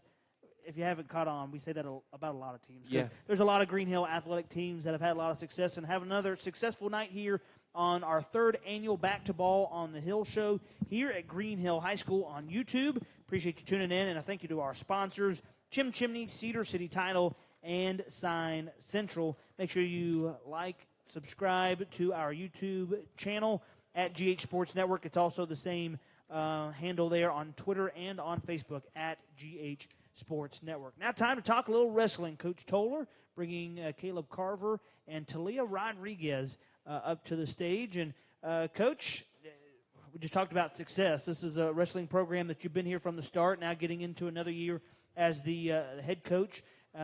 This is a team where just each and every year you graduate some guys, you recruit some guys in, whatever the case is, you just find a way to have guys and girls down in Williamson County every year when it comes state time, it feels like. Yeah, we're blessed. We seem to have a lot that show up and come out, and every year we can turn them into being at least competitive. We're kind of like volleyball. We keep running into the Williamson County schools as far as trying to get to the state tournament. But no, they keep coming out, and I think we're slowly making Green Hill Wrestling the premier program in this area of the state for sure. And that's been the talk the last couple of years that you all have talked about, is that we're getting the individuals there. You're knocking on the door, getting the team there. Is that still kind of the goal of getting the entire team and getting that checked off the list for you all? Yeah, it's definitely the goal again this year. Last year, I felt like we were rolling. Went out there, we smoked Lebanon, smoked Central, smoked Mount Juliet, and then had a bad day to have a bad day. Please don't get Brady started. You get Brady started, he's hard to stop. We had a bad day to have a bad day against Gallatin, where I ran into a lot of kids being sick and had to give up some forfeits and took a loss there that we probably shouldn't have. Yeah. Well, let's get Caleb involved in this conversation. Talk about the workload getting into a year. It's all the time exiting the building. I see wrestlers getting in and out of there. What kind of work do you have to put in to be ready for when it's wrestling time here later in the year? Yes, sir. So wrestling is a blue-collar sport. You definitely have to work very hard to get what you want and get the results that you want. So it's about just showing up every day. It could be multiple times a day, putting in the extra hours and just going and working hard to get what you want. Talia, what about you? Just come in every day because this sport is so hard. You have to be there every single day to get better in general. We've talked about it with a couple of teams, lacrosse, just talked about with girls bowling as well, but girls wrestling, a little bit newer for the school as well. It's been a couple years now. Talia, from your advantage, how have you seen the team grow and have a couple where we just had a signing a couple months ago for somebody going to college to wrestle. What's the growth been like for girls wrestling, and how did you get involved in it? The growth's been pretty slow. It's like a tough mental sport. Yeah. Girls come in, they leave immediately Really? because it's very hard. Yeah. And I think you have to have that mental toughness to even get through a practice. Really? People throw up and all this types of stuff. So, And what has been the reason you've stuck around? How have you been able to get through some of those challenges? My dad made me go into the sport, actually. Okay. And I decided to stick with it because it's fun. Yeah. And I think it gets my body where it makes me confident and stuff like that. It's working for Talia. Let's just say that it's working. I'm looking right For now. the results, yeah. Two-time state qualifier. I mean, it's working. So she's got it down. Plays fifth in the state. Let me tell you about Talia. Her freshman year, we couldn't hardly get her off the wall. Like, she didn't want to join the practices, stayed on the wall. We finally got her out there. Sophomore, junior, senior year, she's come out every day, like two-time state qualifier, state placer. Wow. So I've got a fun one, not too hard hitting. What is y'all's favorite move? Like when you're on the mat, could be any position, top, bottom, stand up. What's y'all's favorite move? And I'll go first. Mine was a baseball throw from top, just baseball headlock arm. But My favorite move is in neutral, a sweep single. okay. It's very easy. You have to be light on your feet, get up fast. And I think I have an advantage if I'm doing that move every time. Okay. Because people don't seem to be able to stop it. That's what I'm talking about. I like there it. we go. Caleb, what about you? I like hitting a little dump, throwing people right to their back. Okay. 7-point move. Or hitting like a little slide by, something like that. Or just anything that can give me that 3, really. Yeah. That's it. Coach, what are some things that you and your program, winter sport, you got a couple weeks of training before you get going there around November. What are some things that you all are going to be really working on, preparing for this upcoming season? Just the grind of the season and get the kids in, their cardio right and the toughness. We took season ended at the end of February. We took March off, and we've been going from April all the way to now, 3 days a week. We'll up it up to 4 here soon, and then 5 when it gets closer to October. So, really just getting them in shape. That's the main thing. Yeah. What is it going to take this year specifically? Like you mentioned, how many years in a row has it been where you've gotten to that point? You've been one step away from the state tournament. I think it's every year. Yeah, I mean, you all have been right there on the cusp of getting there as a team in state tournament. What is it that you mentioned Williamson County, but what is it that you all are working on as a crew to try to get over that hurdle? Just working hard and putting in the work. I think this year we got a great shot because we're both old and young. We got about 10 seniors and 10 freshmen. Wow. So and a nice mix of sophomores and juniors in between. I think if there's any year we're going to do it, it'll be this year. Well, we're looking forward to it. Coach, I appreciate the time. Talia, Caleb, thank you for joining us as well, and we look forward to keeping up with you this year. Appreciate it, guys. Let's get up for Green Hill Wrestling here on the Green Hill Sports Network and on Back to Ball on the Hill as we roll on with our coverage of our 3rd annual Back to Ball on the Hill event. Christian Capozzi, Chase Owens, Brady Ray, thanks to everybody that has joined us here in person tonight and for those watching online. And we go from one winter sport to another. It is head coach Nate Stewart alongside Christian Bright and Mason Bates as they represent Green Hill boys basketball. Coach Nate Stewart, great to see you again. Thanks for joining us. Thank you. This is awesome. I always appreciate the time. I hate to bring it up. I guess I did the same thing with Alberson, so I'll do it with you there too. All 3 of us there in attendance there. James Lawson Region Tournament, semifinal loss. Tough way to end the year, but certainly a good year for your crew last year. But just kind of take me from your perspective of just how tough of an ending that was last year. I've actually ran into a handful of coaches the last couple of weeks, and all of them said, well, we thought you were going to win that game. I was like, that makes me feel great. So cool. I thought we executed a lot of things really well. And, at the end of the game, we just sort of had a little bit of trouble against the trap. But, you live and you learn. And, I was talking to Mr. Dawson earlier in the week, and one of the things that I said was there was about 8 games where we were down and out, where if one person quits, we're not coming back and winning. Yeah. And we never quit any game, and we kept on fighting. Even the consolation game against Hendersonville, that was just one of the worst games I've ever been a part of in my entire life. I will attest to that. But we were still fighting, and yeah. It's a fun group that we got to coach last year, and it's a fun group to coach this year. Well, you got 2 fighters next to you here. Christian No Bright, Mason Bates played big roles for you as juniors last year, and I guess they probably expecting the same as going into their senior year. I sure hope so. Yeah. They're 2 extremely consistent people, and they're 2 juniors that were captains last year that are going to be captains this year, along with Hayden Sheehy, who's also here. But and he's going to join us for bowling, apparently. But we're so here for that.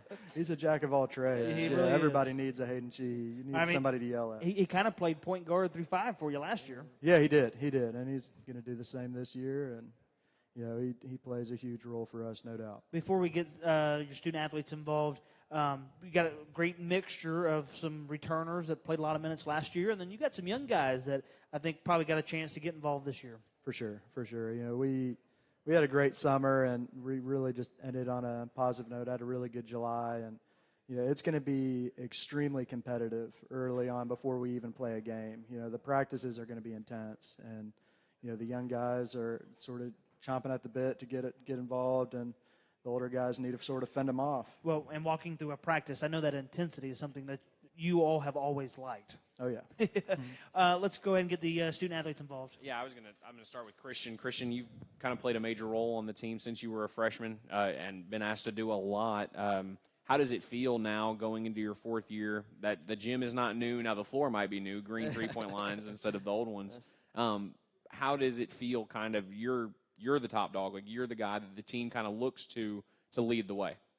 Yeah, I think definitely just being able to use, my experience over the past 3 years.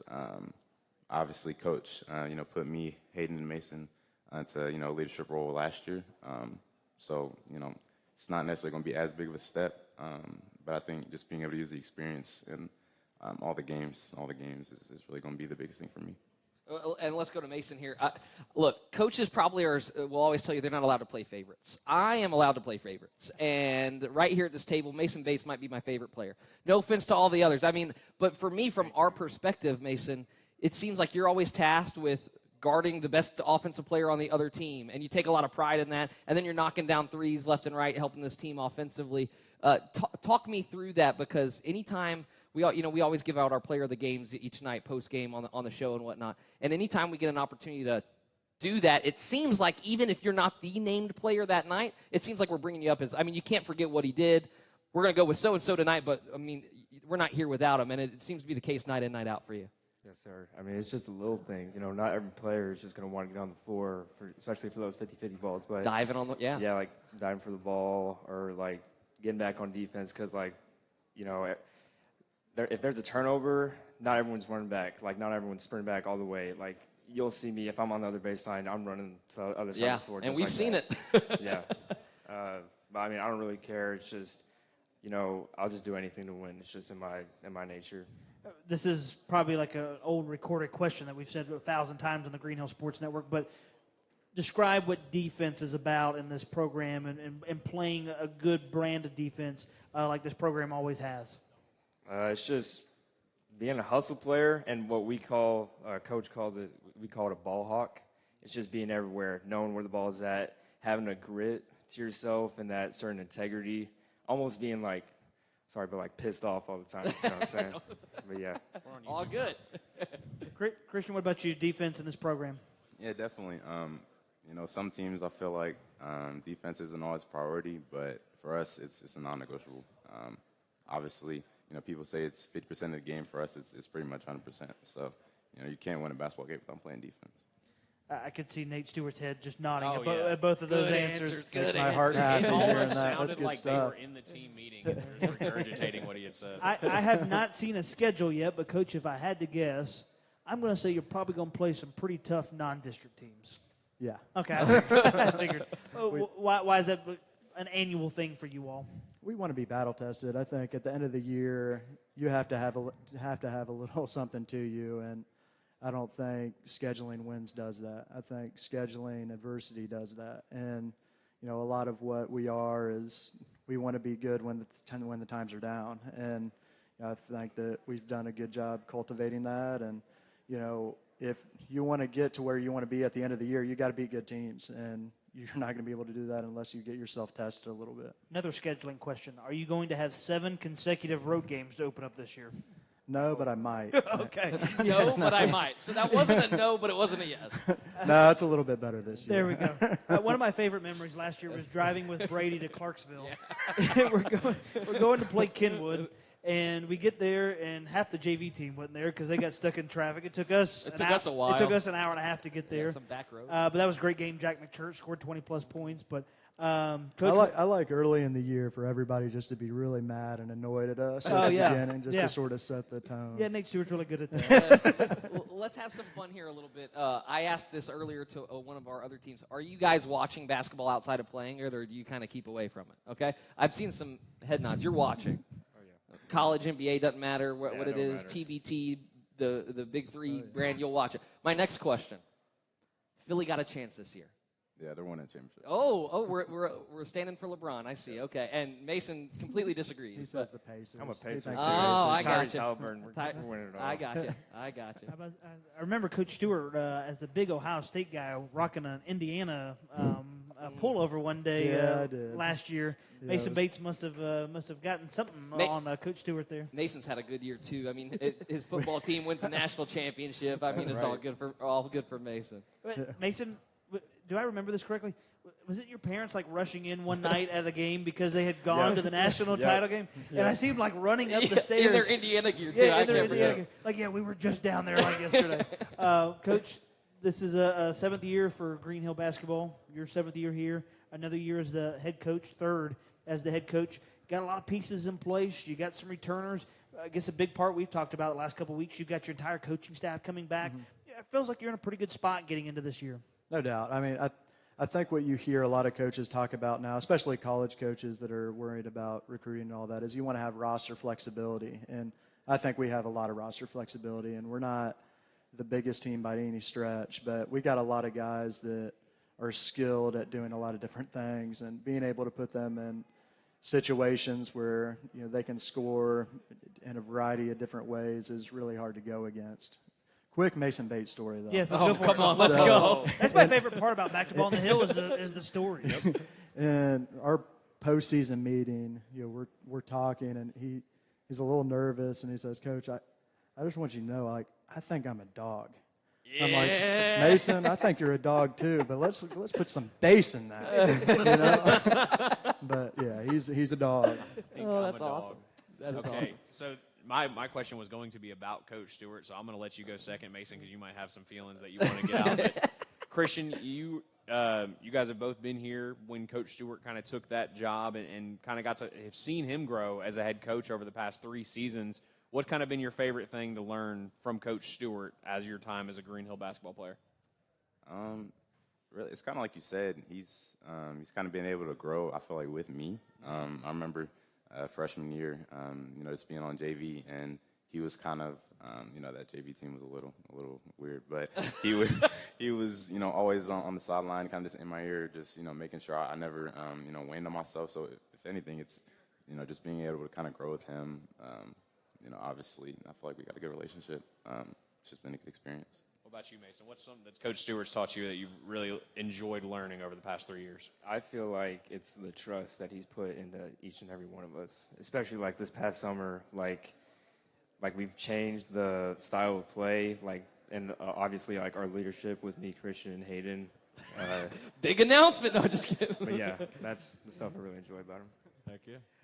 Coach, it won't be too long. We'll be doing these pregame interviews, getting ready, I guess, to go on 12 straight road games or whatever it's going to be to open up the year. Like I said, really exciting times for you all, and looking forward to this season. Yep, that's it. Coach Nate Stewart and Green Hill boys basketball with us here on Back to Ball on the Hill, along with Christian Bright and Mason Bates. You'll be able to catch their games on the Green Hill Sports Network here in a couple months, as we want to thank Coach Stewart and all of our programs for their time. And we'll continue on with our conversations here in just a moment with Green Hill Golf that I'm going to let Coach Poston talk about in a second. Had a really, really good day yesterday. But we'll talk about that and more in just a moment. But first, big thank you to some of our sponsors, Law Office of Yancey Belcher, Chase Baker of Farm Bureau Insurance, and Mark's Automotive Repair Center. If you're watching at home, if you're listening in the audience thinking, how can I be a part of such a cool, awesome, fantastic, wonderful broadcast team, email me, KAPOSCHR100 at WCschools.com. Like we said, here is Green Hill Golf head coach Seth Poston with Liam Donovan and Lincoln Scott. And, Coach, I just alluded to it a moment ago, but tell us about the big news for your team yesterday. Yeah, we went over to Hermitage, played in the Battle of the Hermitage with 14 teams over there. 5 of them that went to the state tournament last year in golf. So we came out and shot 12 over, 68 from Liam over here, 79 from Lincoln, and finished second. So finished on top of all those guys, all those other teams that went to state last year. So definitely pretty exciting for the first match of the year, but still got a lot of room for growth. Finished second, but you're, I think, top public school team in the event. Absolutely. Let's talk about the makeup of the boys. We'll get to the girls in just a second. But for you guys, you got some young guys, and you got some young, good guys. Yeah, we do. We got 2 seniors. We got 4 juniors, and the rest are freshmen and sophomores. So yesterday we were anchored by 2 freshmen and 2 sophomores. So that's exciting for the future. But while we've got we got some really good young guys as well. But we got a lot of good kids. We got 18 guys on the team. That's just something we're trying to build, good character individuals, and we definitely have those. For the players that are sitting up here, kind of first question, with an individual sport like golf and having that kind of team mentality around you, what is your thoughts as you're kind of approaching a tee shot or as you're standing over a ball and you're kind of getting updates from coach? Kind of what are you thinking about? Are you just trying to do the best individually because you know that helps the team, or are you kind of moving different spots throughout the day, talking to different people? Or kind of how does your day-to-day on the golf course go when you have a team and it is an individual sport? Yeah, just if you're on the first tee, it's just like the sense of golf. Any regular tournament, you're going to be like, I'm on my own, got nothing else. But in the team aspect of high school, it's like you have a sense of trust in your teammates. You know you have guys that you can trust. Yeah, it's mostly individual. You want to do good for yourself and then also just step up for your team. But you do have guys on your team that you can trust. Let's talk about maybe just how young this team is. And, you all as young players, where did your love of golf start, and how did that begin for both of you? Let's start with Lincoln. Yeah, I started when I was 10. I played baseball for a little bit, and then I really just grew my way to golf. And then the last few years I've been taking it really seriously. And then last year, middle school, it definitely helped with him as he came and joined the team. But that's basically how I grew my love for golf. Liam, what about you? I'm actually decently new to golf. I played baseball ever since I could really walk. I stopped playing around 13, and then picked up a golf club for the first time when I was playing baseball, age of 13, and then really just grinded since then. Play a lot with him. We actually just played today. We have a great team bond, so being with him, it really just improves it. We push each other to improve. How old are you now? I am 15. So in 2 years, I could also shoot a 68, is what you're saying? You never know. From what I've heard. Not if you watch this game. Actually, we can take lessons from both of us. Yeah, all three they're of us. kind of selling themselves short a little bit. We got done yesterday, had the best result that we've ever had in school history. And Lincoln, I was getting ready to leave. Lincoln looked at his dad. He's like, I'm going to go putt. He's like, I'm going to go work on my putts. I didn't do it well. And so, these guys love it. They grind it, which is what you got to be successful. You got to play it all the time, and you got to work on your game all the time. So don't let them sell themselves short. Let's have some quick questions for the golfers in this moment. But first, Coach Post, I want to give you an opportunity to talk about the girls' team. I think you got some new players in there, and just really trying to grow that part of the squad as well. Yeah, that's the biggest thing we try to do is grow our girls program. Every year we've got, I had 30 plus come out for tryouts this year on the guys' side. But last year we had 5 girls total. This year we've got 7. And so any girls that are good at the game or like to play, we encourage them to come out. It's a lifetime sport. You don't have to be great. Yeah. We just want to get you involved, right, and be part of the program. So we got 7 this year. Really excited about some young kids, some of the younger girls that are playing. Just seeing them hit on the range. I haven't got out on the course with them yet, but we got some potential there. And I'll make a quick plug just from my knowledge too at the collegiate level. College golf is one of the largest ways you can get college athletic scholarships. It's a sport that is so wide and ranging. Almost every school sponsors it, and so there's a lot of spots available too for a sport that's pretty niche and not a lot of people are pursuing it. So when you get to this level and you're consistent with it, turns to that. I'm gonna go to the guys now. I'm gonna pivot here. We've already mentioned our golf game's terrible, and that's not why we're here because nobody cares about ours. But when we're looking and hearing scores from you guys at this age. Talk to me through, you mentioned you playing a ton. what is the focus? Are you focusing more on your putting more often than not? Are you trying to tune in your drive? Is it the everything in the fairway with your irons? I mean, where is probably let's just take it individually. Specifically for you going into this upcoming year, where's the biggest area of growth for you particularly? Really off the tee. If you're hitting a driver a lot, you got to be straight, because if you're taking penalty shots, you're not going to play good. And then really, then really just around the greens, it's the most important part of the game, in my opinion, because in order to shoot low, you have to make some putts. And if you miss a couple greens, which happens way more than you hit a lot of greens, you have to have the ability, chip it close, make some putts. If you don't make a putt, just give it the best you can. It's just control what you can control. What's out of your control, you can't really do anything about it. And just move on from bad holes. Take from the good, forget about the bad. A lot of life lessons just in there. I'm going to take this 5 minutes that he's been talking and just listen to it on the course. Yeah. Just to try to get so better. you know. You're going to need a lot more than 5 minutes. No, it's going to be on repeat. It's going to be on repeat. Yeah, for me, it's definitely around the greens. Around the greens, I mean, you can hit drives left, you can hit drives right, you can hit irons, chunks, or just thins, but, it's mainly just around the greens. The difference between a one-putt and a two-putt, if you have it for birdie or you have it for par or even you have it for bogey, those can definitely, affect your scores a lot. So I mainly just try and, practice around those areas because I feel confident around my drives and irons. Let's go quick questions here with the student athletes to wrap up. I want quick answer from both of you. Ready? Yeah. Yes. All right. Favorite club? Driver. 7-iron. Favorite course? President's Reserve, Hermitage Golf Course. Oh, good answer. Yeah, probably President's Reserve. Okay. They know good golf. Favorite snack at the turn? Give me goldfish. Okay. Goldfish. Yeah. I like a good combo, like Twix and Dr. Pepper. All right. Best score you've ever shot? 68. Okay. Yeah. Oh, so yesterday? Yeah. Congrats. Oh, my God. Yeah. From tips, 76. From a few higher, 72. All right. You've never seen one of us three swing a golf club. What would you tell us? Give us a tip. Just don't get very mad. Just Oh, boy, I'm wrong. I'm out. Brady's out. Easier said than done. Okay. Lincoln? Probably just go slow. You don't really need to swing that hard. Yeah. I see most beginners. Pretty just good. like, I see this just stuff like fast. swing really hard. I follow that one, and it still doesn't Yeah. work. But Smooth as fast. guys, you get ready for another fun season here. You already started, like we talked about yesterday. And coach, this is a quick season that you play. You're really kind of wrapped up. If you're fortunate to make it to state, that's usually during fall break. Yeah, so it's a 9-week season. Fall break is during our state tournaments during fall break. So we had our first match yesterday. We've got about 10 more on the schedule.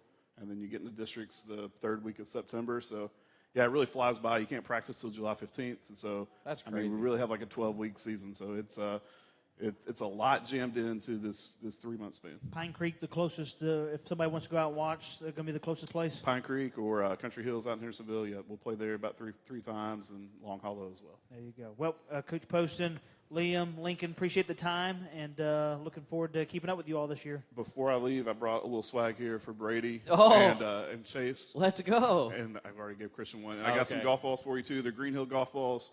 Based on your game, please don't hit them because I'll have to get more of them for you. Yeah, those won't last long at all. It'll go straight to the water if I hit it. Thank you for all y'all do for us. We appreciate it. I appreciate it. Everybody give it up for Green Hill Thank Golf, you. Coach Poston, Liam Donovan, and Lincoln Scott, as we talk everything Green Hill athletics here on Back to Ball on the Hill. And want to thank more of our sponsors, Elrod Concrete Company, Quality Machine and Torch Repair, and Wilson Bank and Trust, proud supporters. And a lot of these that I'm mentioning have been supporters of the Green Hill Sports Network since day one, and we really appreciate their support of what we do here on GHSN. And what we're doing tonight, Back to Ball on the Hill, third annual event, and it rolls on now with Green Hill girls basketball, head coach Cody King, Emma Savage, and McKinley Parker. I feel like Debbie Downer because I keep bringing up some bad memories. But, Coach, I want to start. I want to start with that. Last time we talked to you, just a couple hundred feet over there, sectional ball game. You host one for the first time ever. Tough way to end the year, but really doesn't take away from all the great stuff you accomplished last year. Yeah, absolutely. I mean, as many games as we won, we always wanted to win that one. Yep. You know, because of the meaning behind it. You know, we can look back and reflect on a great year. But, with just kind of the culture we're building, I think every year, we're looking at getting to the glass house, and that's the goal, and we were just, about 3 minutes short from that. So kind of got overwhelmed at the end of the game, but the good thing about that moving forward, we never like to lose, but at least we can learn from it.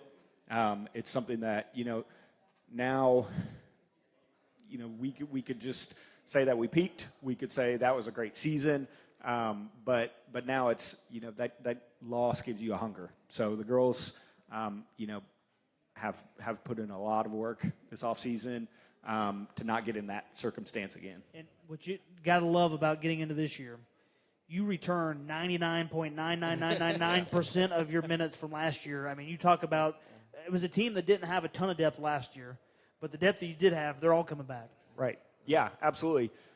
It's great.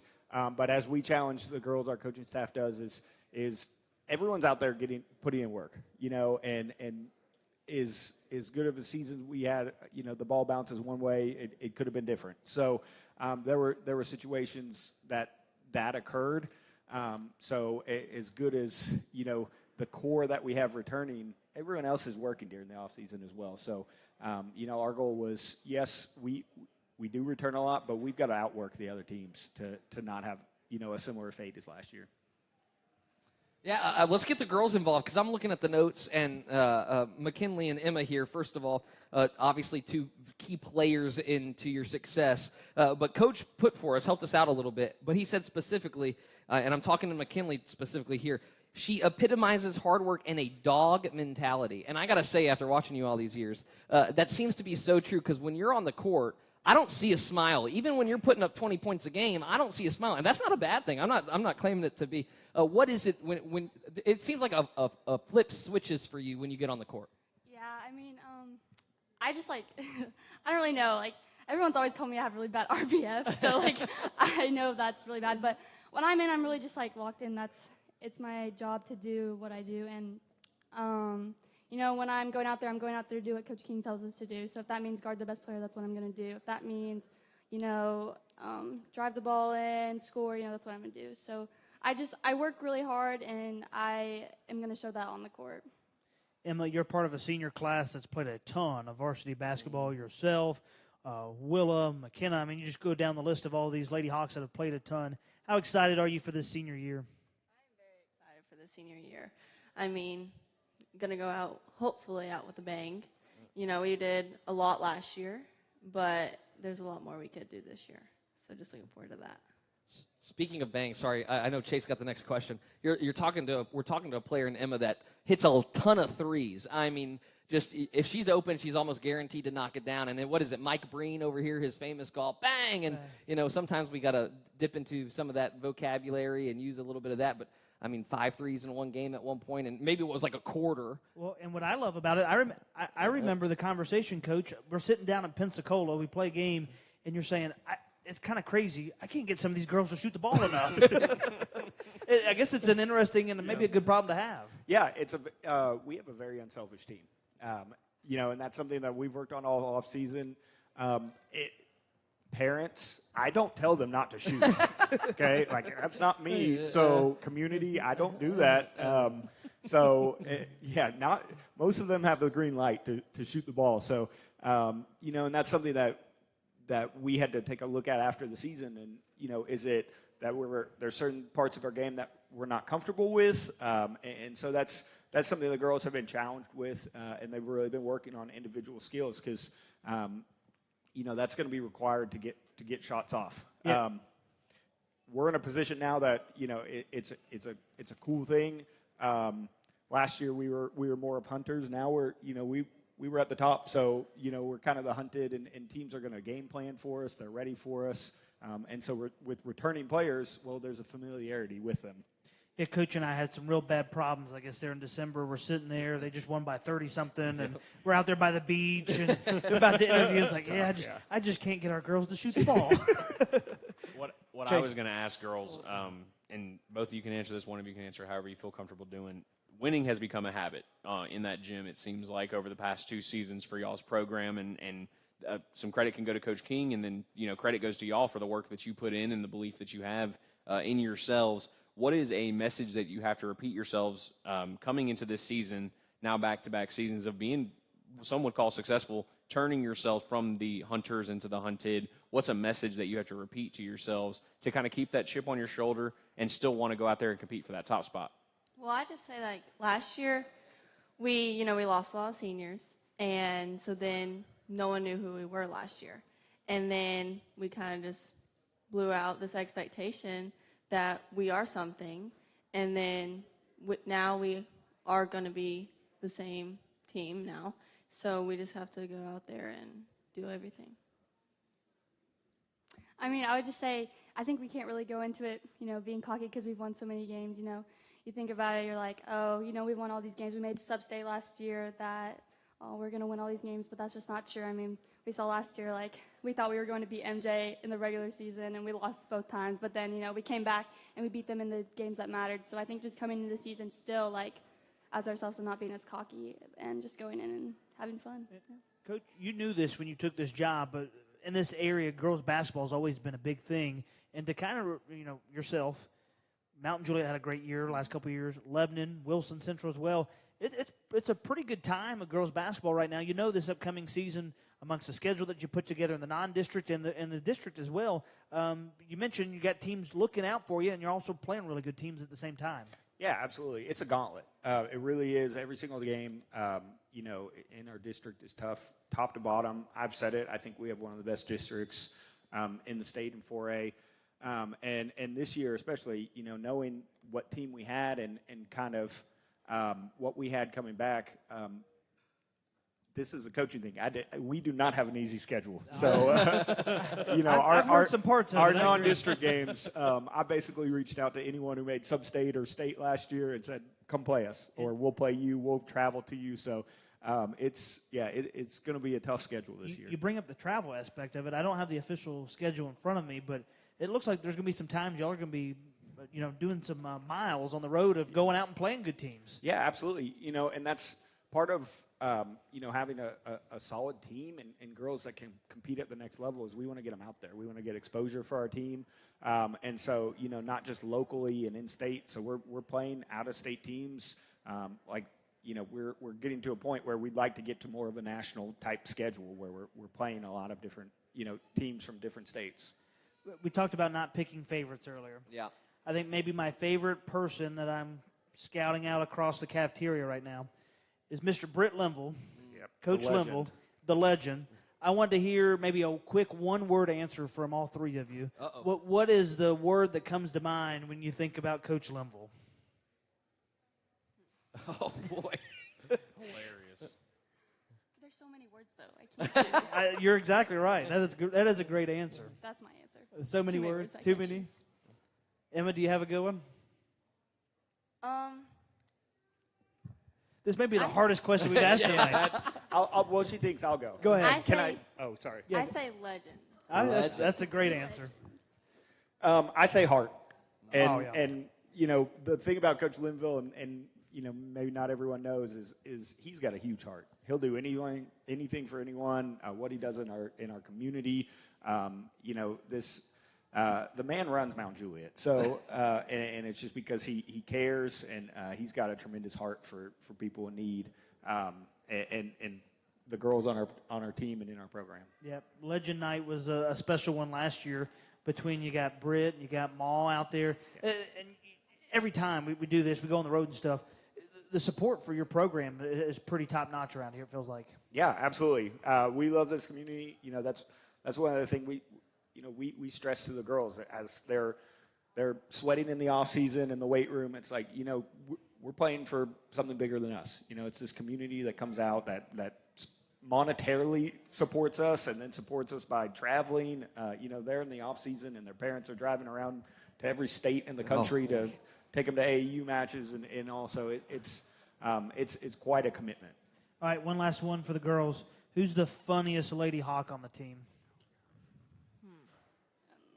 I say it's a tie between McKenna and KT. Yeah. Both of them. The two of them? Yeah, or even Willa, too. Yeah. The three of them, I would say. Yeah. Yeah, Coach, those three, it seems like those could be kind of the troublemakers at times.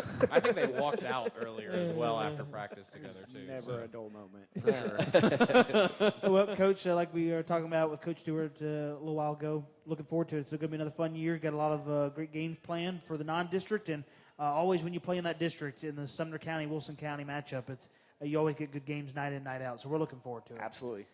That's Green Hill girls basketball. Give a hand to head coach Cody King, Emma Savage, and McKinley Parker.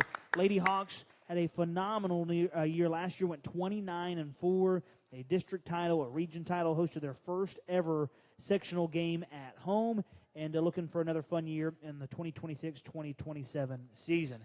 Guys, are we getting tired yet? No. I'm not tired. No.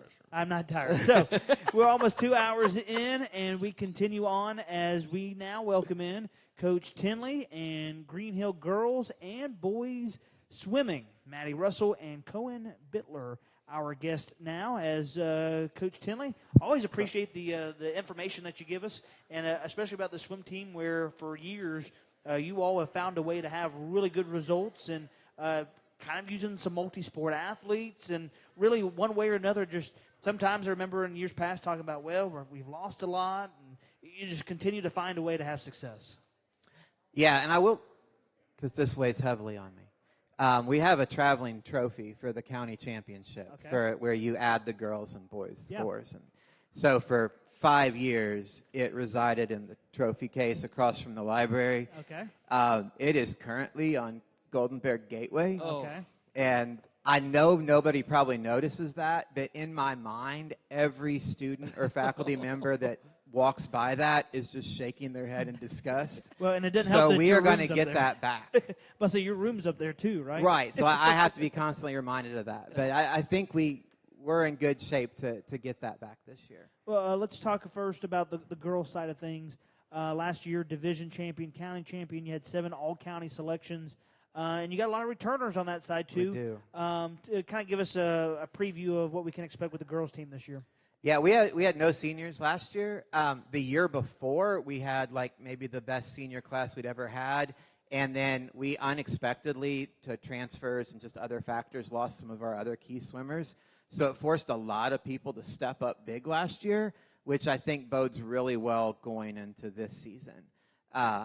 A lot of people had to swim events they weren't used to, and just really showed a lot of improvement. So, yeah, I would say that also categorizes for what Maddie did last year. Kind of tell us about the swimmer that she is. Oh yeah, so yeah, Maddie. One thing that's been tricky about swimming, just mainly because of facilities, they don't separate in divisions and stuff normally, but they've started doing that. Okay. And so Maddie is like our first, like she placed top 16 in 3 events at state, which was huge for us, and scored points for us in the large public school division, and she was county swimmer of the year.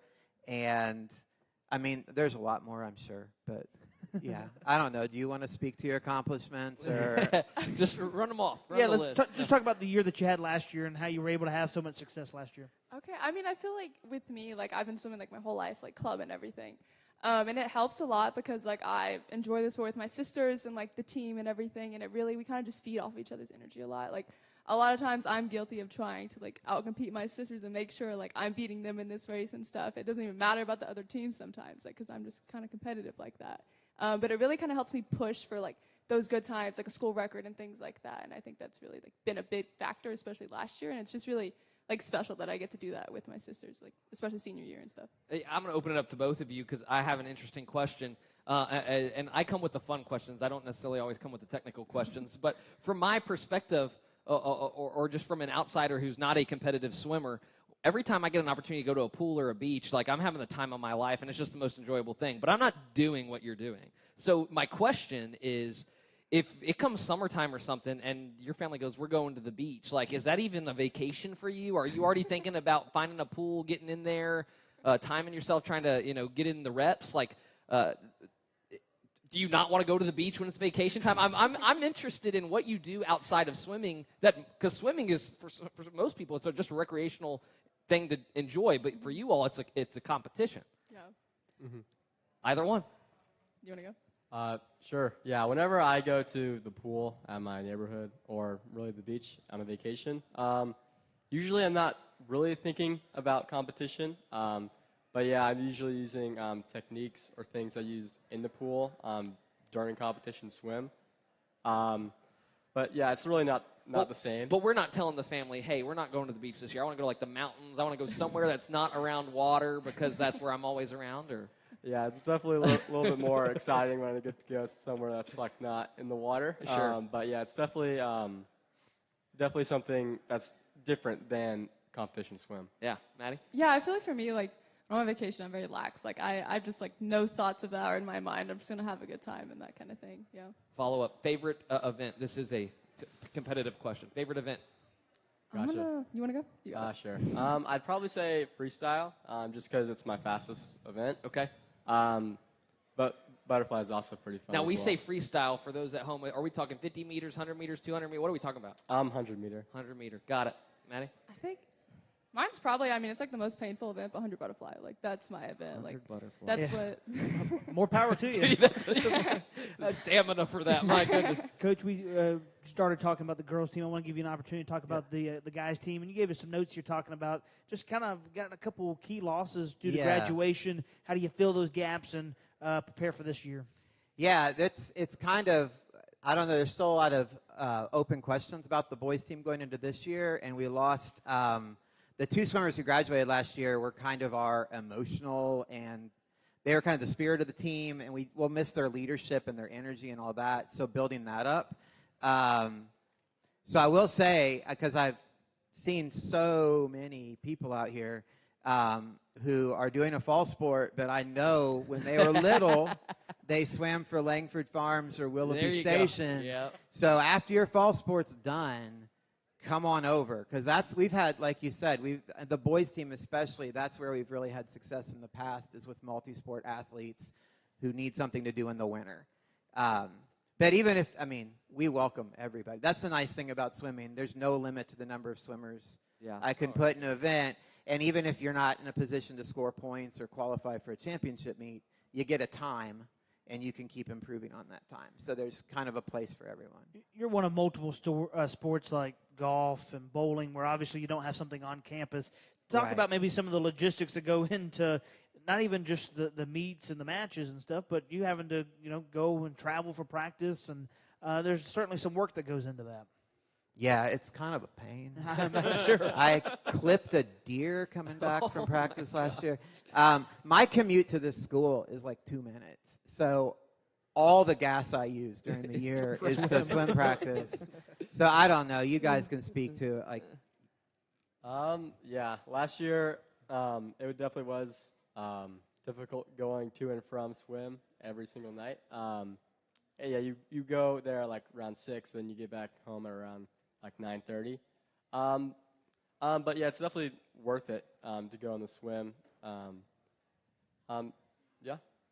Maddie, what about you? Some of maybe just the work that goes into just getting to and from practice.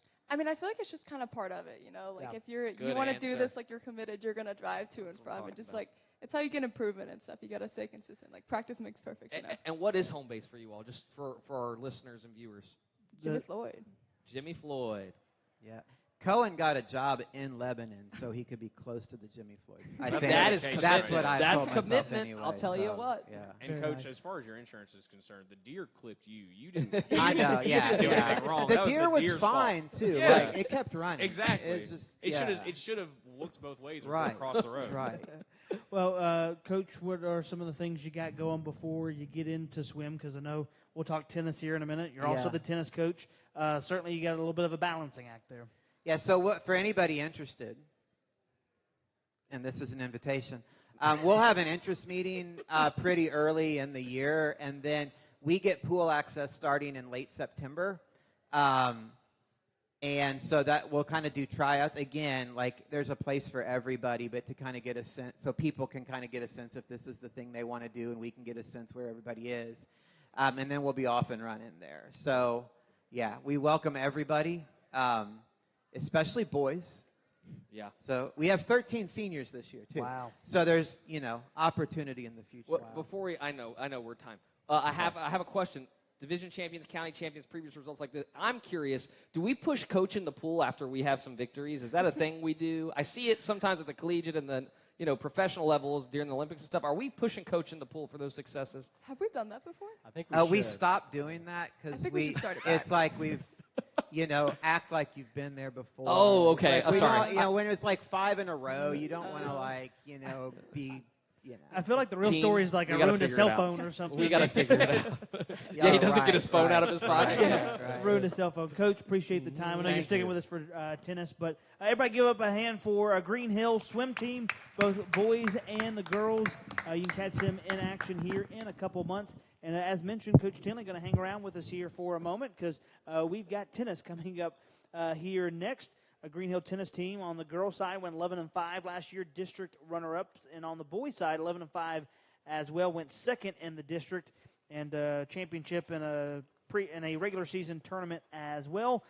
Mentioned Coach Tinley will hang out here with us for Green Hill tennis, and then Presley Thomas and Cody Hyde. Let's go ahead and then get our student athletes involved here. And I want to bring up the fact that we're dealing through the heat right now. Nice. We are dealing through the heat. We'll talk about Coach Tinley's outfit change in a minute. But for Cody and Presley, you all play in the spring where typically early on it's freezing cold. Right now, time of the year that I usually most associate tennis with is this time of year when it's hot and everything. How do you stay ready and, be prepared for the spring season when it's, freezing outside, and all of a sudden you get thrust out onto the court when it's so cold? I mean, really, for me, it's just all about playing throughout the whole year. Like, it doesn't matter what the weather is. You just go out there, you got to grind, and if it's cold or hot, it's just part of it. You get used to it. How difficult is it getting those reps in during the winter? The winter, there's indoor court options, so you can do that. Or, you just put on a hoodie and go out there and play. It's not that bad. Presley, what about you? How do you stay ready in the winter? So, do you know the hot hands that go in your shoes that have yeah. the sticky part? Familiar? You put those on the inside of your hoodie pockets. Okay. That's what I do. Gotcha. Wow. That's Yeah. Insider tricks right here. In- Tips yeah. and tricks. That's what I'm talking I about. would have never guessed that for I didn't tennis. know you but put them in the shoes. Yeah. That's You put them in the shoes. Well, it's uncomfortable to run with those in your shoes. Yeah, don't do it in the shoes. That's true. But if you stick them to the inside of your pockets, they don't fall out. That is true. Well, Coach Tinley, very dedicated to the craft here. Went put on the tennis shirt. Coach, let's talk now tennis. For your sides, competitive last year in the district. Girls runners up. Same there for the boys as well. What are some goals for this team here when you get started in spring of 2027? Beat Hendersonville. That's I don't know if you guys have other goals. That's my goal. That's I have a friendly hate of them. They were the top their dog when we were in coach, high school. Yeah. Coach Jones, is a great guy. He's helped me so much get acclimated to everything, but I cannot stand losing to Hendersonville, and I want it to stop. What is it about the Commandos that make it such a tough obstacle every year? They're well coached. Yeah. They're deep. They're consistent. That's the big thing, is they don't make mistakes. So they don't always have huge power hitters, but they will just lull you to sleep until you hurt yourself, I guess. You bring up the depth. You've got some depth coming back. We do. Girls side, all 6 guys for the 6. How interested are you to see maybe the progress of those returners this year? Yeah, I'm excited about it. We have a huge senior class. They've had a lot of varsity reps. I think we have some people coming in and some younger people who have really put in a lot of work that can kind of give us a little more depth. But this senior class, they've done so much, and I'm really excited to see what they do their senior year. Yeah, Presley and Cody, I'm going to you guys now. I think about it. Forehand, backhand, drop shot, all these things from a technique perspective. I guess when you're trying to close out a point, is there a favorite way to get it done for you? Are you one of those, I really don't care, I just want to win the point? Obviously, everybody does. But maybe your biggest strength as a player, and does that correlate with why it's one of your favorite shots or ways to win a point? I'd say my serve and volley is my favorite. It's pretty fast serve, and if I can get into the net, put it away, it'd be great. You know how fast your serve is going right now? You tracking that? Anywhere from 125 to 133. Wow. Wow. We're talking miles per hour, Christian. Wow. Yeah. Okay, that's pretty good. Wow. Anyway, yeah, Presley? It really depends on the day. So my strategy is kind of all over the place, if we're being honest. But my favorite way to get it done is to get it done quickly. because Not you long wanna- rallies. Yeah, you want to win the point no matter what, so you might as well save your energy. But I mean, sometimes it doesn't always work out. So. Which is ironic because 3 of the 4 longest matches I've witnessed since being the coach have involved Presley. That's incredible. And she's come out on top every time, so it's works. good. It Yeah. works. Well, Coach Presley just brought up conditioning. Yeah. How do you manage that by, typically conditioning, you think going into the season, being ready for the season, but during that time you still got swim going on. How do you balance those two? Yeah, it's tough. I mean, we juggle it. The nice thing is swimming practices later. So, like during the fall, we can do practices up until like November, early in the afternoon before swimming starts, and then we get some time in the weight room in December and January. So we still find time to do it. We still stay active during the fall and the winter. I have another question. I'm the curious George here. All the court surfaces. I don't know how much experience you've got on different playing surfaces, but when I watch tennis, which I'm an avid fan, so I actually enjoy watching it. Clay, grass, just hard surface. I mean, what is it for you? Do you have a preference? You're probably primarily just playing on a regular hard surface through the season. Yeah. But do you have experience on others? Do you have a favorite or? I have played all 3. I've only played grass one time. Okay. Those are all like European courts. Sure. I've played clay down in Florida, and it's probably my favorite. It's fun. You like clay. Presley? Okay, so I played clay once in a tournament, and it was my first time ever, and it was awful. Because I had no idea. Like I didn't. It is such a it's difference, so isn't it? different. Yeah. And by the time I got used to it, like I'd already lost the tournament. But this was also like 5 years ago. So I really want to try grass and clay again. But I mean, hard court, it's more consistent, so you know like what's going to happen, how the ball's going to bounce. I got another one. Yeah, go for it. I am a tennis fan, so this is going to show in this question. Do you watch tennis when you're not playing, and do you have a favorite player if you do? My favorite player is probably Djokovic. Djokovic? Okay, so you watch it. I take it. Presley, do you have any interest in, kind of keeping up with it? No, I'm sorry. No, that's okay. There's nothing wrong with that. I actually love sailing. That's my that's my passion is sailing. This is why we So do I this watch- show. I watch sailing more. To learn these things. You That's watch awesome. sailing? Yeah, I watch sailing, and then I also sail and I teach sailing. Coach So- Tinley's going to ask you about watching sailing. We just Okay. uncovered another conversation. Yeah, that was Is it fun. the like course where they've got a? Yeah, so there's I'm gonna go on a tangent. Go So for it. there's like We're here, yeah, the we're here. starting line, and then there's the windward mark. So that's upwind going into the wind, and then you go back downwind through the start line, and then you go upwind again, and then there's the finish line. Okay. You didn't think we'd talk about sailing on We the have back to ball learned on the hill? something. We have learned something. We have done a show on the lake. We have never been sailing on the lake, but we have learned something. Coach, I know you did back-to-back here. We appreciate the time. Oh, no problem. Thank y'all for Thank you. joining us, and we look forward to following along in the spring. Everybody give it up for Green Hill Tennis as they join us here on Back to Ball on the Hill. Head coach Tinley, Presley Thomas, Cody Hyde, our guest as we get into the final hour of our 3rd annual Back to Ball on the Hill. Big thank you to everybody that's joined us in person tonight. Big thank you as well for those that have found our new coverage area on the Green Hill Sports Network. We are now on YouTube, and if you're in attendance, make sure that you grab one of our little flyers. We got QR codes to Facebook, to X, and on our new YouTube page where you will find all broadcasts going forward here on the Green Hill Sports Network. Christian Capozzi, Chase Owens, Brady Ray, and we're going to talk football in back-to-back segments. But first, it's flag football that will begin our conversation. Head coach Josh Crouch with Zy Taylor and McKinley Parker for a second time tonight. Coach Crouch, how are you? What's up, guys? Great to see you again. Yeah, good seeing y'all. Man, we talked golf here a minute.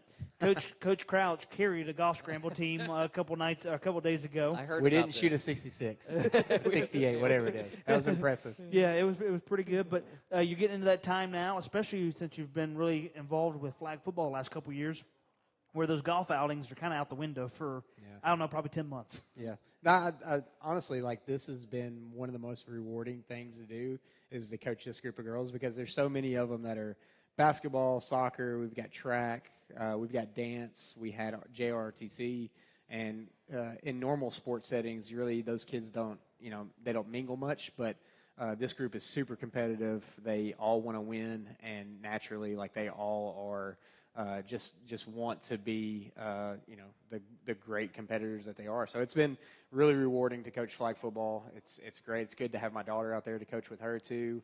I think I'm a little harder on her than most anybody else, but this group is definitely one of the most fun I've had in coaching is this group of girls over here. In the first couple years of it, to see, one, the interest level, and two, the competition level, they've both just skyrocketed amongst how many girls you have come try out, how many girls you got on the team, and then just to see the quality of the game out on the field, it's something that's really just taken off in a hurry the last couple of You're years. starting to see it on TV now. They're starting to This get week? scholarships. Yeah. I was watching the USA games this weekend. They had the NFL games.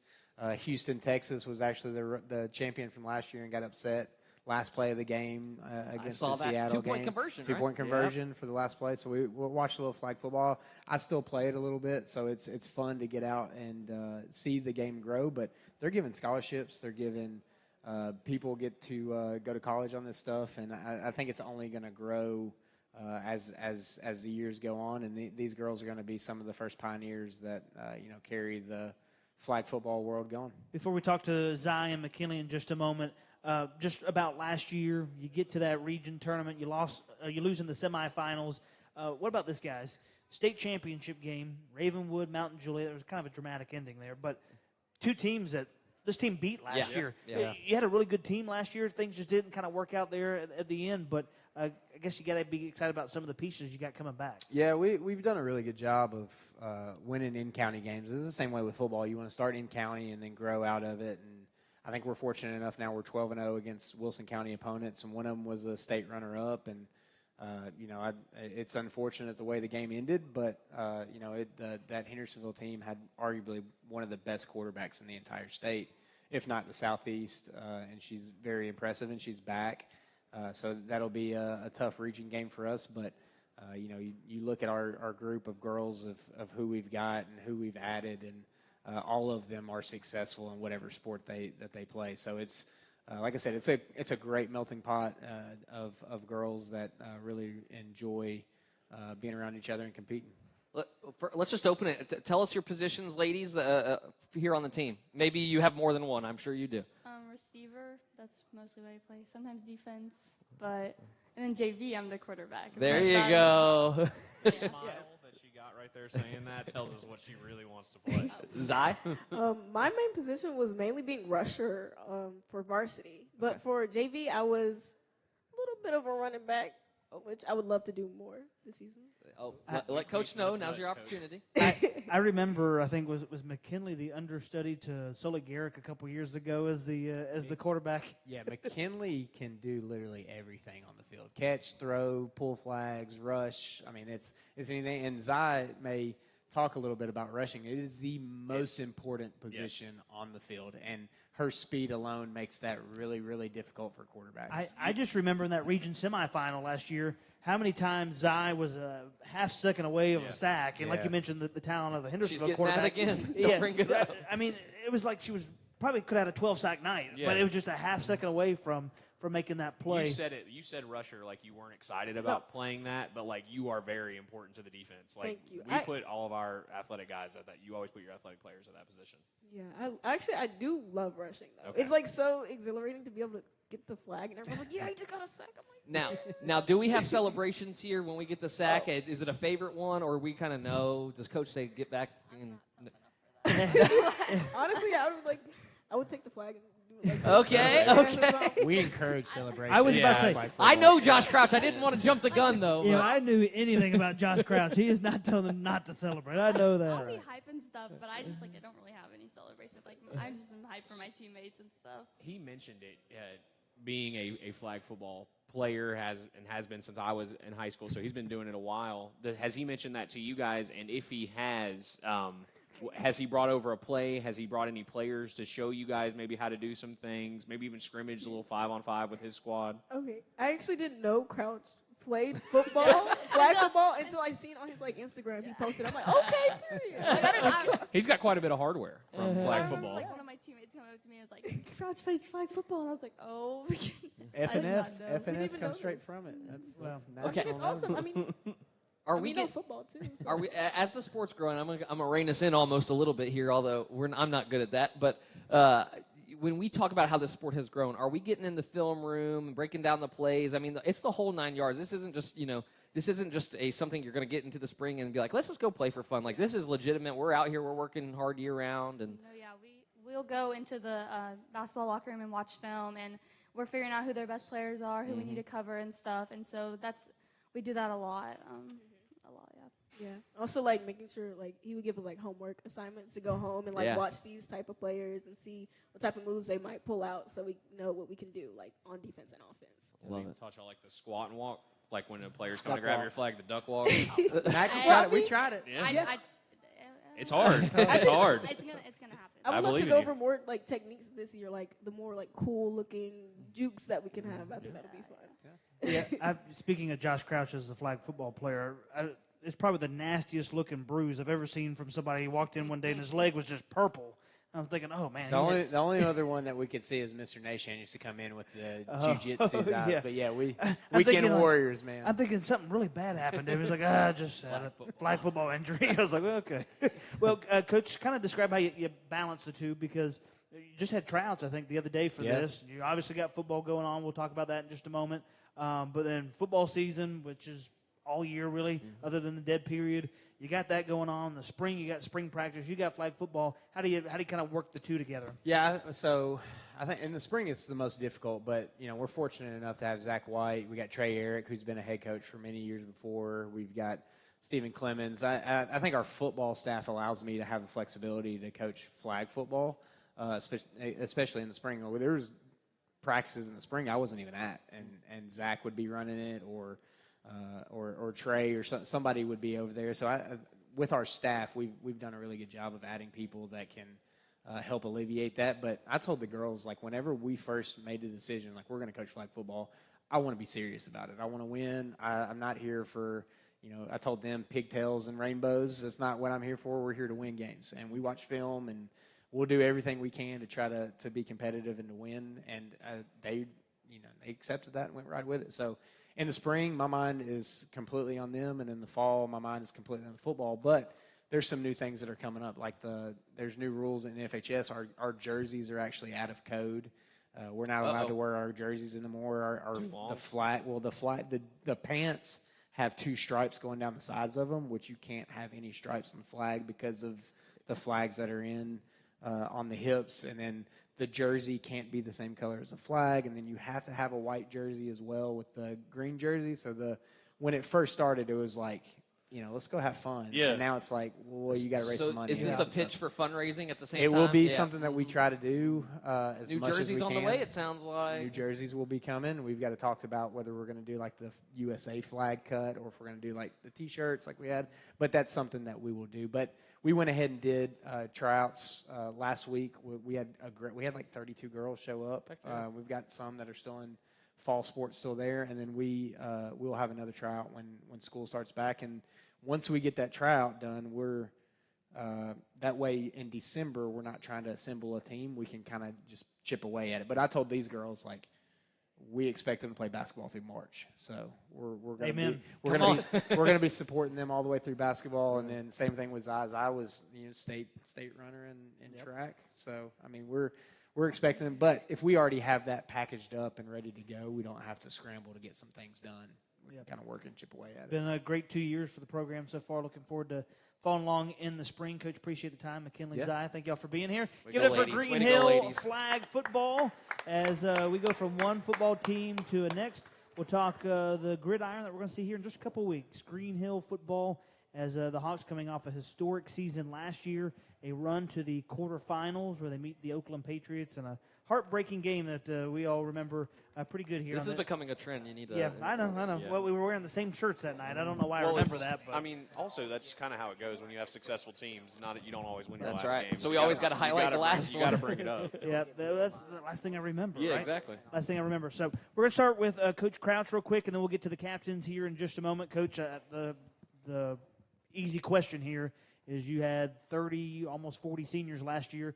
You've got some returning guys, but you're obviously going to have a lot of youth and a lot of new faces on the team this year. Yeah, 37 seniors, 2 coaches, 1 coordinator is new for us this year.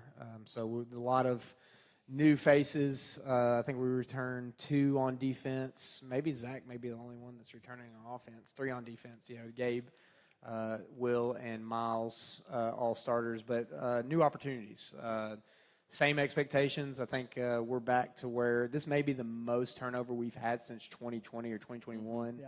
had a large class with Staten's class in 23 and Carver and all them that were, starting Cannon, in a sophomore year at Northeast. Yep. But this may be the most new faces that we've had. But as far as like work ethic, kids buying in, wanting to work, all that, it's been one of the better, more rewarding summers that we've had. And kids are working their tails off, so I'm excited. I know those first 3 or 4 games, they don't change from last year, but I'm kind of on the same wavelength as Coach Stewart, is that those games want to give you some adversity. You want to kind of see what your team's made out of, see what your leaders are made out of. Are they going to allow some things that go bad happen? But you just don't want things to go bad in week 10. You want those things to happen in week 1 or 2 and see how they were going to respond. But leadership has been phenomenal. It's been really good, and excited about some of these guys and what they're going to do and how they can prove themselves this year. Before we talk to some of these leaders, kind of just give us, about these 4, Will Butler, Miles Harden, Zach Cartwright,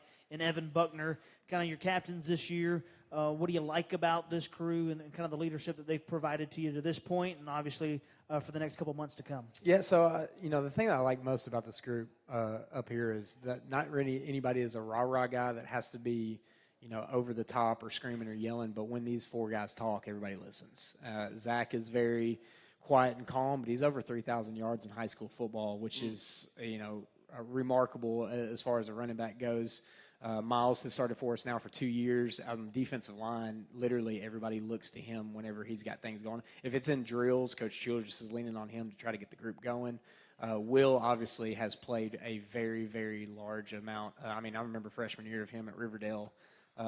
Didn't like the outcome that it started, but as a 14-year-old or 15-year-old out there playing against 6A, Middle Against Tennessee. Gatorade Player of the Year, quarterback. And not having, the most impressive thing I've seen this kid grow since he's been about 7th grade, but seeing him be able to just walk the walk that he does and have the confidence about knowing about, hey, I'm the guy and I can be the guy is impressive. And the last one here is Evan. And Evan is going to end up wearing our number 20 this year. And it's going to be the kid that represents our program. And congratulations to Evan.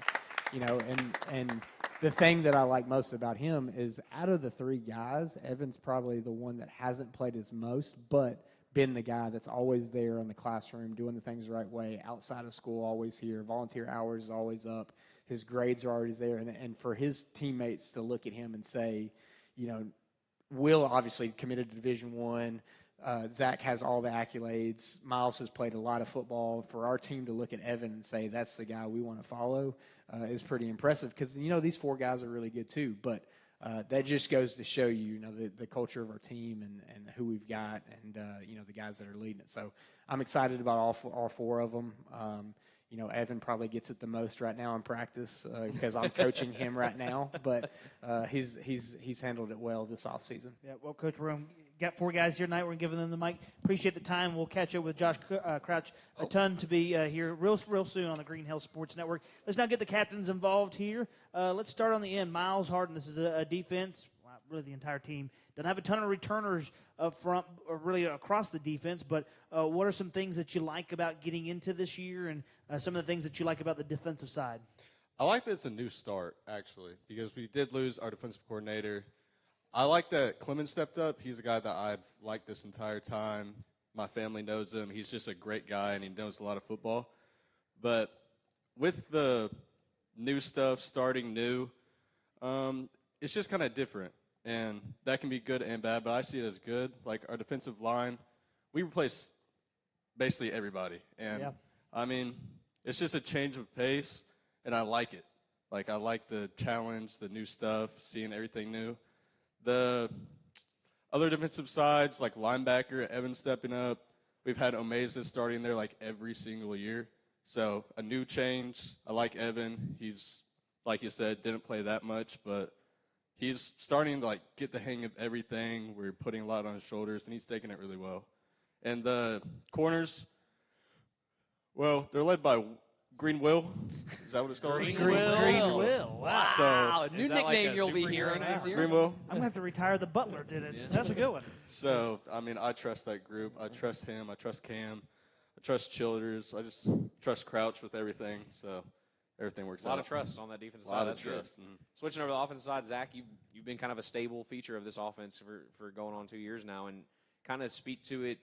You're coming in, and it's on your shoulders. You know, you're one of the lone returning offensive starters, and there's a lot expected of you, not just inside this building and inside that coaching staff, but across this region, across this district. They know what number 2 looks like. And so kind of how does it feel to have that pressure headed into your senior season, but also kind of have the personal expectation of there's a reason they think that, and it's because that's who I am? It feels good, you know. Everybody looks at me a certain way. I got to carry myself, go take it back to home. You know, I'm taught well, you know, to hold my chest up. But carrying the load this year, you know, last year you got Cannon, you got Aiden Sadler, Luke Parton, you got all these threats, and to be able to still get my shine, you know, coming in this year, Crouch, he's letting me know, like, I'm carrying the load this year. It feels good. Losing Piggy, you know, it's no more 1-2 punch. I'll be carrying the load. So, you know, it's kind of like it's excitement, but, you know, at times you get nervous. Like, okay, I gotta represent myself. I got to represent my last name. Got to represent Green Hill. And it just feels good, you know, being looked up to. I think, too, a lot of people that watch you guys on Friday nights would sit here and see that we passed the ball quite a bit. And that was always true. It's not that it was wrong, but people forget that we've had a running back core for a number of years that is putting up number after number and getting in the end zone quite often. It's a balanced effort with you guys on offense, and I guess, Zach, you can go back with this one, but it can be anybody.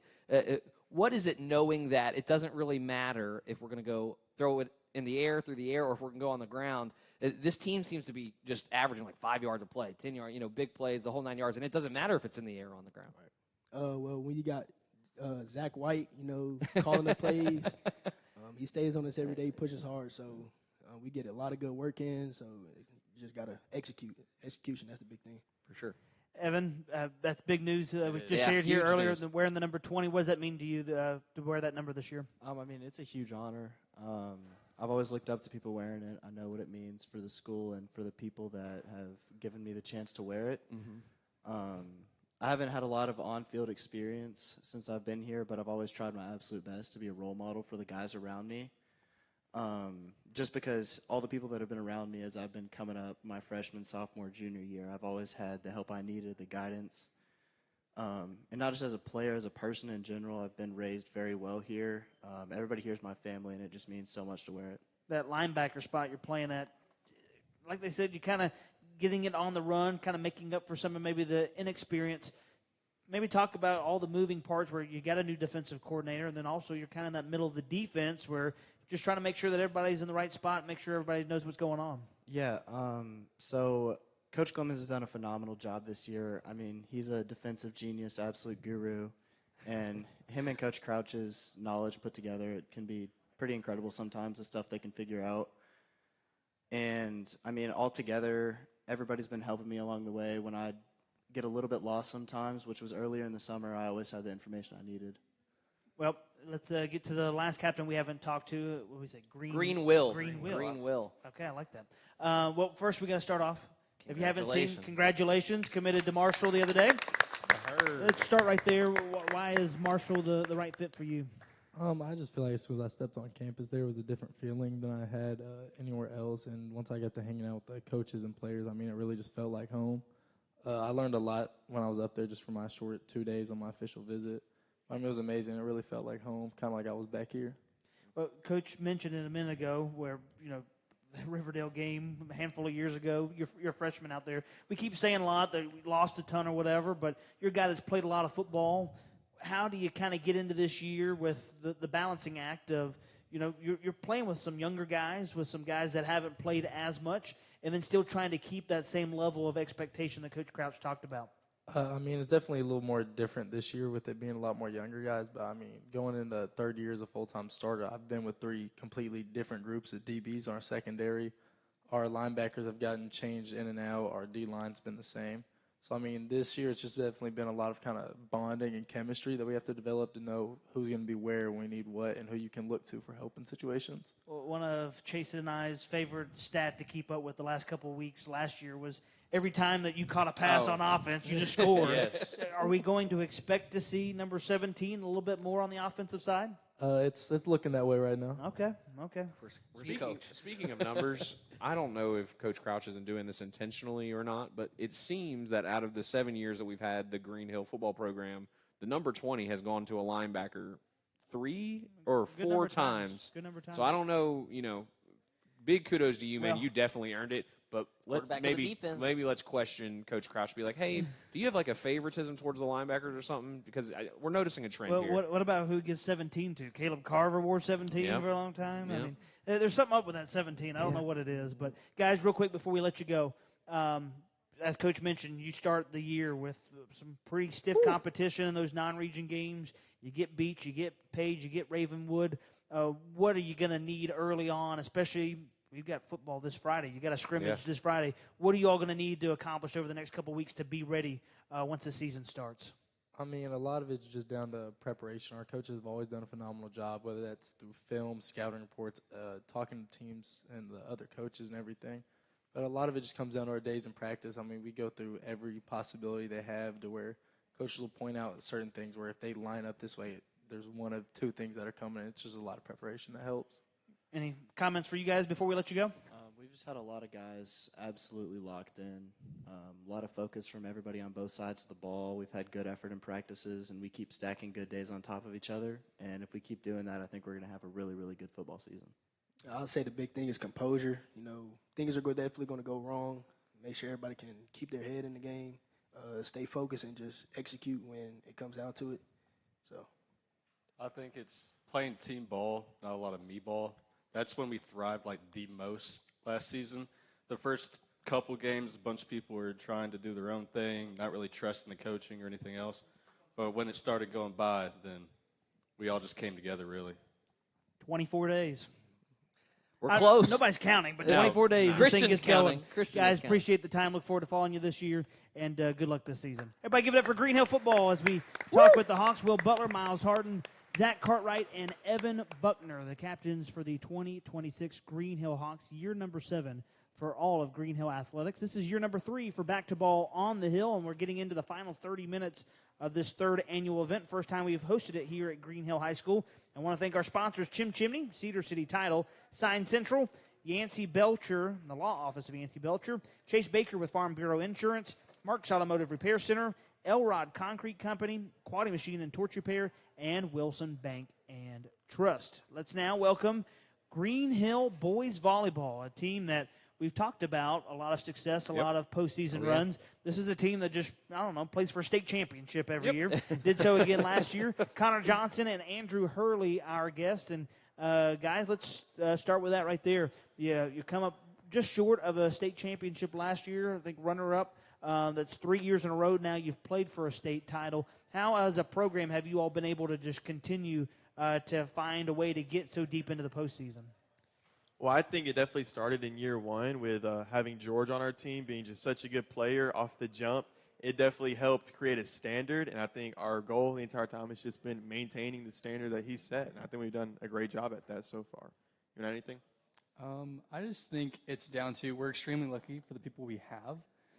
To have the guys we have and the sportsmanship and the camaraderie that is around that. It's so important, especially when you're playing for a state tournament and title.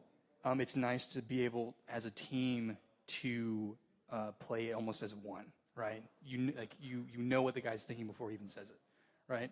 Yep. And having that connection is super important. And I think that's definitely how, for the past 3 times they've had the state tournament, we've been playing for the championship. I definitely think it's one of the reasons why we've been in that. Has the mentality shifted a little bit for this team? Because I remember early on, you bring up George, and amongst his mother, Tracy, and Chris Stevens, the coaches that were unable to join us tonight, George was like a co-coach out there, like just trying to teach guys about the game and stuff. And has there been like a little bit of a seriousness that's really kind of hit this team where, you mentioned him leaving the last year or two, where it's like, all right, hey, we're going to do what he's taught us and try to carry this thing on? I mean, don't get me wrong. It was definitely a big change not having George and being able to adapt to really when we had George, there's a lot of times where it'd be like, all right, George, bail us out. We need plays right now. Yeah. We need points. And we definitely had to adapt to being able to play more as a team, really. But I think a lot of our older people on the team have really adapted that we're going to help coach on the team. I know I started being the JV coach last year, and I love doing that. I love teaching the game and helping mentor. I know I've seen a lot of our other upperclassmen do that as well. I think that's really going to help set the standard for the new kids too. I got on to Connor. I walked in there one day and he was wearing, I think, sweatpants and a T-shirt. I said, Coach, this doesn't look like coach material. We're going to need you to dress up a little bit. And he goes, well, I play right next game. I can't really just dress up. He had a good excuse. He had a very good excuse. What I was going to ask both of you guys is with, men's volleyball kind of being a new thing in the state of Tennessee, what got you guys interested? Has it been something you've done your whole lives, or is it something that just as Green Hill started adapting it, you started adapting it? You want to go first?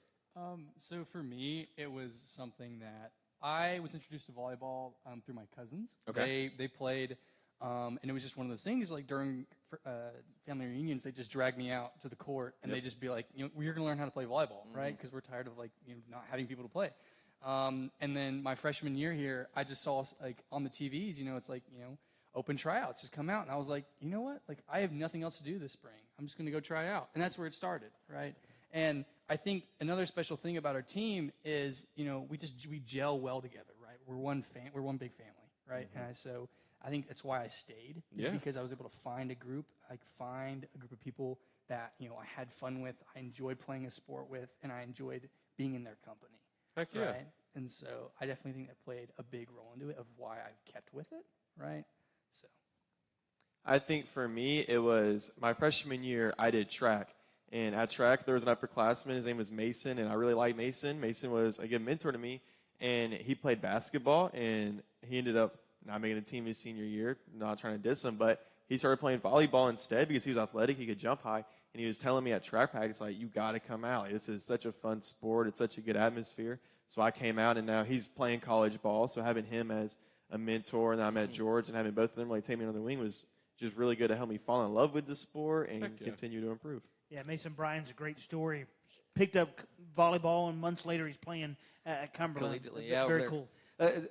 Let's do what we did with the girls volleyball team earlier. Tell us your positions for everybody listening and watching at home. So I'm a middle blocker. Okay. And he looked at the camera. That's well trained. That was professional. That was nice. And Connor Johnson's supposed to be the broadcast guy. He called some games on the Green Hill Sports Network. Yep, so last year I played opposite hitter, and this year I'm switching to outside hitter, which is a lot more responsibility than opposite, but I'm looking forward to it. Looking for the kills, aren't you? Always looking for the kills. Before we let you all go, what would you say to some guys that maybe they're freshmen, maybe they're new to Green Hill, that haven't played volleyball or maybe interested into it? What would be the sales pitch to some guys in the hallways about? I know y'all usually do some open gyms in the fall and stuff. What would you tell those guys that may be interested why they should come out and try it? I would say tryouts early November. Please be there. And then I would say just come to one open gym, one practice. I've never really seen people who've gone to come to one open gym, not like everybody stays. Yeah. It's rare when we have people come to an open gym and we always get them to fall in love. It's rare that they don't stay and end up playing for a while. Yeah, it's awesome. I would just say it's like, don't be scared to come out, right? It's none of us, we're not going to judge you. We're not going to throw you out with the bathwater, right? We're going to, it's okay if you can't play volleyball, right? Like, we can teach you, right? It's not that big of a deal. So it's like, if you have nothing better to do, like, just come out. Like, it's a blast, right? You'll have fun. Promise. Very cool. Very cool. Guys, appreciate y'all being here. Looking forward to following along next year. See if we can do 4 in a row, trying to get to a state title game, right? That's the standard. That's awesome. Thank you, guys. Everybody give it up for Green Hill Boys Volleyball. Connor Johnson, along with Andrew Hurley, our guest here on Back to Ball on the Hill. And one of our final in-person interviews we've got here coming up next. I didn't mean to put them last here the last couple years, but it just so happened to work out that way. And it actually was kind of out of necessity this time. I kind of scrambling, getting the details together for our 3rd annual Back to Ball on the Hill event, and I called Coach Savannah Sanders, and she goes, well, we have a camp that day. And I was like, well, this is not good. And she goes, you know what, you get us in the back half of the show, and we'll be there. And sure enough, here they are, Green Hill Lady Hawks softball, Coach Savannah Sanders, Key Burns, and Jayla Page, our guest now on the 3rd annual Back to Ball on the Hill show. And let's start with Coach Sanders. I guess this has been the theme all night, so I got to start there. The last week or two of the season last year, we're kind of in the same boat. I couldn't talk; she was sick, and then just have the thing come to an end the way it did there in the Class 4A sectional certainly was not by design, not what anybody wanted. But then you look back at it, 45-3, all of the accolades that you did. It was a good year, but definitely a sour ending to it. Yeah, I think that you look back on that and anytime you can call it an underachieving season and you're 45-3, that your program's in a pretty good place. And that was really hard. It was hard to swallow in the moment, and it's still kind of hard to swallow the first couple weeks after it. But I think this is one of the first times that I've really been able to move on from a season with a little bit of peace and know where we're at as a program and where we're moving forward. And I think that we're in a good spot. And I think where we're best at right now is we know we got to get back to work. And things got where we were a program that I feel like worked really hard all the time. We demand a lot out of our kids, but I think that things got natural where winning was just an expectation. And nobody expects you to even go out there and make an error. Nobody expects you to strike out. Nobody expects you to definitely lose a game. And nobody expects to not see you in the state tournament. And you're going for 4 consecutive state tournament appearances, and 2 of the last 3 years have been in the state championship. And that's a lot of pressure, and I thought that we didn't handle it well in that moment, and I thought that it left a really bitter taste in our mouth, but I also think that we got what we deserved. And I think that the way that the season ended, there were holes throughout our season that led to that, and I think that that was evident for our kids, and it was really good for them to see that just because you're wearing a Green Hill jersey doesn't mean you just show up, and that was good for us to be able to see that and be humbled and be in a good place moving forward and know that it's back to work and it's a new year, and we got to get back to our core values and what does that look like and what do we stand for. A little bit of a balancing act. You get into this thing where you look at some of the pieces that you lost. You lose a former Gatorade Player of the Year. You lose somebody at second base that, we talked about it all year. Gracious. Probably arguably one of the best seasons around that a lot of people weren't talking about. You lose some pitchers that had pitched a ton for you. At the same time, you can't be too mad about some of the pieces you got coming back as well. Yeah, I think it's really similar to the year that we had in 2025, and I think 2024 was really similar to what we had last year. And you win that state championship and you return everybody on the team pretty much from the state championship team, and we get to the state tournament, we go 0-2 the next year, and that was upsetting and not really where we should have finished it, not how we should have closed our season there. But we come back the next year and we graduated the 7 seniors, and we ended back up in the state championship the next year and really overachieved, I think. And I think you overachieve when there's a chip on your shoulder and when you have kids that want to prove something. And sometimes that proving something comes from sitting behind other kids for a couple of years, and sometimes it comes just because you fell short the year before. And I think we're a little bit in both of those situations right now moving forward. And I just think that where we're at, we lost a lot of kids that have a lot of experience for us and a lot of experience playing on the big stage, but I think we have kids that are ready to step up, and this has kind of been the first time we've seen our program take that leap of faith, and that we have several kids that have moved in. It's going to be our biggest roster we have. I've joked with Josh, my husband. He doesn't think it's as funny, but we have about 10 less kids than he has on his football team. So we're in a position where we have a lot of depth and we have a lot of kids. We have kids that want to be here and they want to be a part of Green Hill softball, and that means more to me than probably any of the wins. And I think a lot of people are probably looking at me like I'm crazy when I say that I'm more excited about this year than I could have been probably last year, the years before, whatever it is. Because with me and with our program and with Green Hill softball, when you're in, you're all in, and we want players that want to be here and we want players that want to play hard, and I think we're in a position where we have that this year. But like we talked about, certainly got some big pieces that you're going to have to fill, but also really nice at the same time. You got 4 Division I commits on this team coming back. Reagan Walter, Iowa State. You got Peanut Schmidt's not here tonight, scheduled to go to Troy. And then we got 2 here in attendance with us. Jayla Page, the Evansville commit, and recently, just a couple days ago, I think, Key Burns, Tennessee Tech. So we can give it up for both of those Lady Hawks. Let's talk about your role now as seniors on this team. What maybe changes for you all going from last year to this year? I feel like I have a big role in keeping the energy up, because I feel like that's been my role since my freshman year, because I feel like I do a good job in the dugout and on the field, like expressing my emotion and making sure everyone is like into the game. So I feel like I need to step up my senior year and make sure that everyone wants all in the weight room when it starts in the weight room and at practices, and making sure that no one's cutting anything short, and just like making sure that everyone's on the same page and like we all want the same thing at the end. Key, what about you? Yeah, I think, especially like for me as a senior, I think what I'm trying to do this year is really like stay positive and keep my team positive. I think even if I'm having a bad day in school or something, I come into the weight room, I try to make everybody else's day better. If somebody else is having a rough day, I really try to step up and help them have a better day, because I think when you're positive, I think your performance is positive, and I think a lot of things that you're feeling can spread to the rest of the team. If I'm feeling positive, I spread that to Jayla. She spreads that to Reagan. They spread that to the freshmen, and I think that can really help us this year. One thing that is kind of easy to do is stay positive. When you win 45 games, you have less losses than you do months in a season. Like that, it's very easy to stay positive in those times. What are some kind of things that you'll look back on? Because now that you guys are seniors, you'll look back on your sophomore and junior years, which were successful. What are some things that you're going to pull from those senior groups and maybe try to apply that as your senior group to this group of younger classmen? I think a lot of the seniors these past couple years have really, they really reached out to us. They asked us to hang out. They asked us to go eat. And you would think that we need to be on the field all the time, but really where our culture comes from is off of the field. Especially when the seniors step up and do that and help our freshmen, I think it plays a big role of who we are.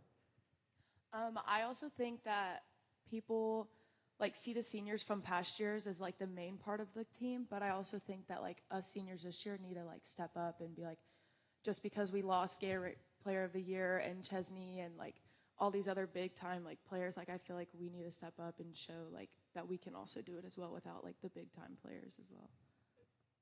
Coach, how much do you appreciate the almost the passing of the torch? I remember us talking about this in years past when you got the state title team, and then you graduate Emily LeGrand and Malia Wilkins, and then Maddie McIntyre. And if you haven't followed along, all those girls are still playing big-time college softball.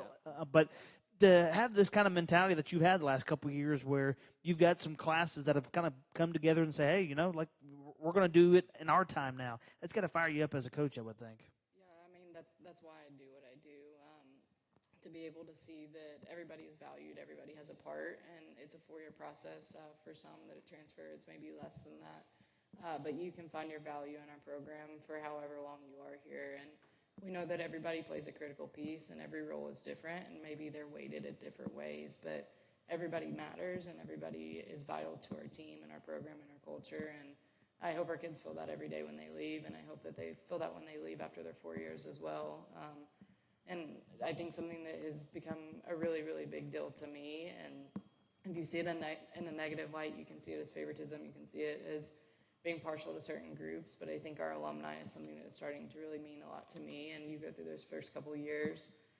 We've somehow completed 6 years already, which is crazy, but year 1 and year 2, you don't have alumni to lean on, and that's difficult, and you don't have tradition, and you don't have those things, and it took a lot of hard work, and it wasn't easy, and there were a lot of bumps, and there were a lot of bruises, and that first group had to really invest in something, in a vision that they didn't know what the outcome was going to look like, but they laid the pavers, and they put the pavers down and laid the foundation for what it is now, and I think that when kids step into our program now, they expect excellence in all we do. They expect to be challenged. They know what they're getting into.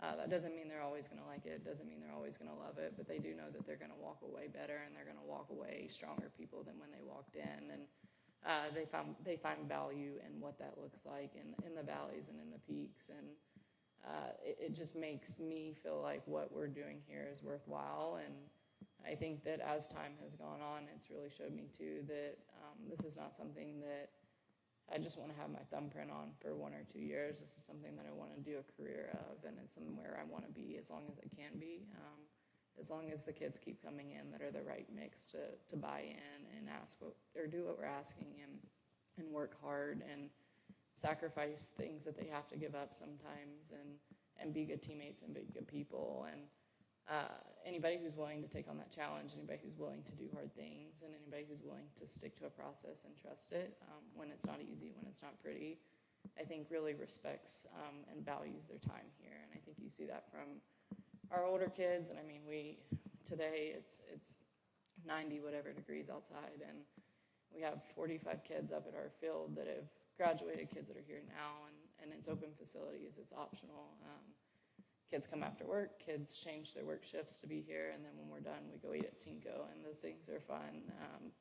And it's first day back at school, and all the teachers are going to eat, but I'm there with our kids, and that's where I want to be. And you don't have that without the buy-in and without the kids that have graduated, and they show that, yes, you were a piece of it when you're a freshman, sophomore, junior, and now you're the anchor, and it's your time to take those ropes, and it's your time to kind of to pull the others with you, like somebody pulled you along, and that's where true leadership, I believe, occurs. And senior years are not meant to be easy. Senior years are meant to be hard, and they're meant to be where you push outside your comfort zone, and nobody's helping you. You're the one helping others. Make that 3 years in a row that Coach Sanders has just fired us up here. Got a sermon right there. You just got a sermon. Girls, I'm gonna turn it back to you guys real quick. You just heard that from Coach, which fires you up, I imagine, fires me up. Think about this. You're being led by somebody who's done it at the highest level, and what we see is what we get. She seems to be the same person every day. You're with her a lot more than we are, but I mean, what she's done to build the culture and build what this program has become. What is it like to learn from her? Because it's not somebody that's just talking the talk. She's literally walking the walk in front of you guys every day. Yeah, I think she's a great role model. I think that when you have a coach that's played at a high level, she really helps you because some coaches don't, and they don't get it. And I think that one thing that she does very well is she prepares us for the next level. I like plenty of seniors and alumni that have gone and played big ball. I talk to them, and they go, Coach Sanders has helped me so much, because other freshmen in their class come in, and they don't know what they're doing. That it's not an environment that they've been in before, but the seniors that come out of Green Hill, they know what it's like to go to a college, play D1 college ball, because we're in that environment every day, and I really appreciate her for that. Yeah. I definitely think that Coach Sanders makes me a better person. Like, she holds everybody to a high standard. If you're on the field and off the field, she's definitely, influenced us to do things right and be role models for everyone else. And so in practices, you always want to, go hard no matter what, even if she's not looking, because, she went to the high level, so, you're obligated to go there too. So I just feel like she's a good role model for, being the best person that you can. To conclude here, I want to put any myths or rumors to doubt here. Coach Sanders is the only coach tonight to not sit right here. It has nothing to do about Brady Ray's past record with Green Hill softball and him maybe or maybe not thinking about leaving a game early last year. So I want to put all that to rest. Actually, thank you, Jayla. I owe you a lot of credit there, Jayla. That was your big That is true. Was Brady at the Sub-State game? He was not. Okay, so it's not you, I guess. Yeah, I'll take it. It's not me. He was not. Well, Coach, I appreciate the time. Last time the coach and I talked, neither of us could talk. We were both sick. We were both sick for the last week of the season. Certainly not a great way to end it, too. But looking forward to another fun year. I know you got a lot of work to do before spring, and I know you all are going to put in the work. But looking forward to keeping up with you all, I guess, and how hard is this to believe? 2027, spring of 2027, when we'll see y'all on the field next. Appreciate the time, and we'll talk to you later. We appreciate everything that you do, and I know that you're sitting up here interviewing everybody and asking about their level that they play at, and Green Hill is elite in everything they do, but Green Hill is elite because of you guys and the coverage that you give, and there's not enough words for what you do for Green Hill Athletics, what you do for Green Hill High School, and our athletes don't get to the level that they need to be, our programs don't get to the level that they need to be if you guys aren't part of it, and I'm not crazy in all aspects. I'm crazy in some, but I know and I'm sure of that you are a huge part to the success that Green Hill High School has, and we appreciate you, and you are so valuable to what we do and for our kids. I appreciate that. Very kind. I will say the Very same thing to kind. Brady. Thank you all. It's all him. Give a hand all to him. Green Hill Softball. That's head coach Savannah Sanders, Key Burns, and Jayla Page. As they're our last in-person interview, we've got one last recorded one we're going to play here in just a moment to conclude the show. But before we sign off for the last time on the third annual Back to Ball on the Hill show, one more time I want to thank all of our season-long sponsors, Chim Chimney, Cedar City Title, Sign Central, the Law Office of Yancey Belcher, Chase Baker of Farm Bureau Insurance, Mark's Automotive Repair Center, Elrod Concrete Company, Quality Machine and Torch Repair, and Wilson Bank and Trust. If you're wanting to join in the fun this year, make sure you send me an email, kaposchr100@wcschools.com. Sponsorships are still available for the 2026-2027 school year. And we ask that if you're wanting to be on by our first broadcast, make sure you have your sponsorship finalized by August 7th. That is next Friday, to have all the details in place. All right, guys, before we sign off, let's close things down here. Before we get back on, I've already forgot the number. What was it, 24 days? 24 days. 24 days before our first football broadcast. I'm very excited. This is always a fun event. The first time we have done it on, as you said, Christian, Green Hill campus. It went really well. It wasn't 100 degrees. True. We had internet. True. The sound system works. True. That was the only three things Good that food. were wrong. Yeah, we had great food. That's Yeah. exactly right. Yeah. And I need to say, too, we haven't even shouted them out. And as we get to the end of here, big thank you to the Painted Man barbecue truck that was here before the event. Saw a lot of people lined up there getting dinner earlier on. Big time thank you for them, especially us having to do it in kind of a short order. Yeah. Really appreciate their help. And I just have to add, too, the coolest part of this for me is our ability to really connect with all of these athletes and highlight sports that we don't really get out to as much throughout the actual school year. Talk about those sports that don't even have home spaces here on the hill and are traveling. But it is really cool to see young student athletes like this at this level putting in the work, their coaches, and what they invest in them and what this community continues to invest in them. I'm a stories guy, and getting to hear about sailing from Presley there earlier, was great. that sticks with me. And all these kids are just so unique, and they're really talented. They're hard workers, and it's just kind of built out through the DNA of what has started here. Hard to believe, almost 7 years ago. So it's just really fun, and what a way to kick it off and remind us that we're just that close to doing this a lot more frequently. Yeah, broadcast number 665 on the Green Hill Sports Network, but broadcast number 1 on our YouTube page. And want to thank all those that have tuned in thus far. Make sure that you spread the word. I know a lot of people have already known about it, but looking to really build the subscriber base on our YouTube page. It's going to be the same format as we've done in the past, video broadcast at home. We'll do audio-only broadcast on the road. But we really want to make sure we spread the word. Make sure you follow us on Twitter and on Facebook at GH Sports Network, and that's the same handle on Twitter, on YouTube as well, at GH Sports Network. Our first broadcast in the back half of August, and going forward, they're all going to be on YouTube, so I want to make sure everybody knows about that. And also, too, something that we haven't shared with people, but I want to let everybody know. Yes, I do like the aspect we're on YouTube, but one of the forces that made us go to YouTube, our previous provider on Meritix.com is closing down at the end of August. So what that means is all those readily available broadcasts on our old page there are going to no longer be there on August 31st. I'm not telling you what to do or what not to do, but I'm just giving you That's pretty good information. I'm giving you a good heads up, a wink, wink, and a point, point. If there's anything that you would like to watch on there one more time, or if there's anything that you would, want to keep for yourself for some time, make sure you go and try to track that down on Meritix.com. We'll no longer be broadcasting there. And like I said, August 31st, those broadcasts will no longer be there. So I just want to make sure that we pass that and inform that to you. And other than that, we'll be back in just a couple weeks, and the grind will, continue for year 7, but really start for year 7. Yeah, no, excited to be a part of it. Excited to get to do this with you guys. Year 7 doing this, year 3 for back to ball, and so let's keep it rolling. Absolutely. Brady? See you guys on a couple Friday nights. Actually, some of us will Next be Friday there night. this Friday. That's true. Christian That's will true. be. I am out of town, That's but true. I'm there next Friday and a lot of Fridays after that. Yep. And we're looking forward to it. Make sure you follow us on Twitter, on Facebook at GH Sports Network, and on YouTube at Green Hill Sports Network. Make sure you subscribe, and make sure you tell all your family and friends about it. Looking forward to another fun year of Green Hill athletics coverage in 2026-2027.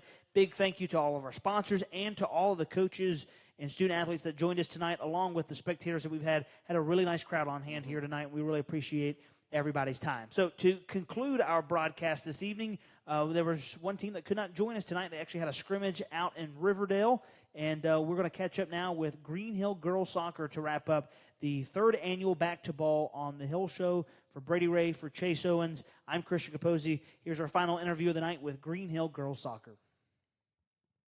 Time for Our final interview of the night here on Back to Ball on the Hill. And to wrap it up, we catch up with Green Hill Girls Soccer as they get ready for the 2026 season. As we join with a couple seniors here for the Lady Hawks, Caroline Clark and Madison Oliva. And for you guys getting into action, actually in a scrimmage tonight, as the reason you're not able to join us in person, what's some exciting factors right now for Green Hill Soccer that really have you both excited for the season? I think I'm really excited about new coaching staff completely. I think that's a really good reset. And obviously excited to be a senior on the team. And I'm just excited to see where the season goes in general. Madison, Caroline brought up the new coaching staff, Coach Obed, that was here last year for the boys season, now his first season as the girls head coach. What's it been like with him taking over the program and getting you all ready for this season? I mean, like she said, it's like a great new fresh start, and I don't know, I really like him as a coach, and he just has gotten to know each and every one of us very well. And it's going to be a great season with him. I'm excited. And it's pretty exciting, too, knowing, kind of looking at his past. I know he's got some experience with professional soccer and then also at the collegiate level. Have you kind of gotten a sense of that upper level of soccer, the way that he's kind of installed it in this program?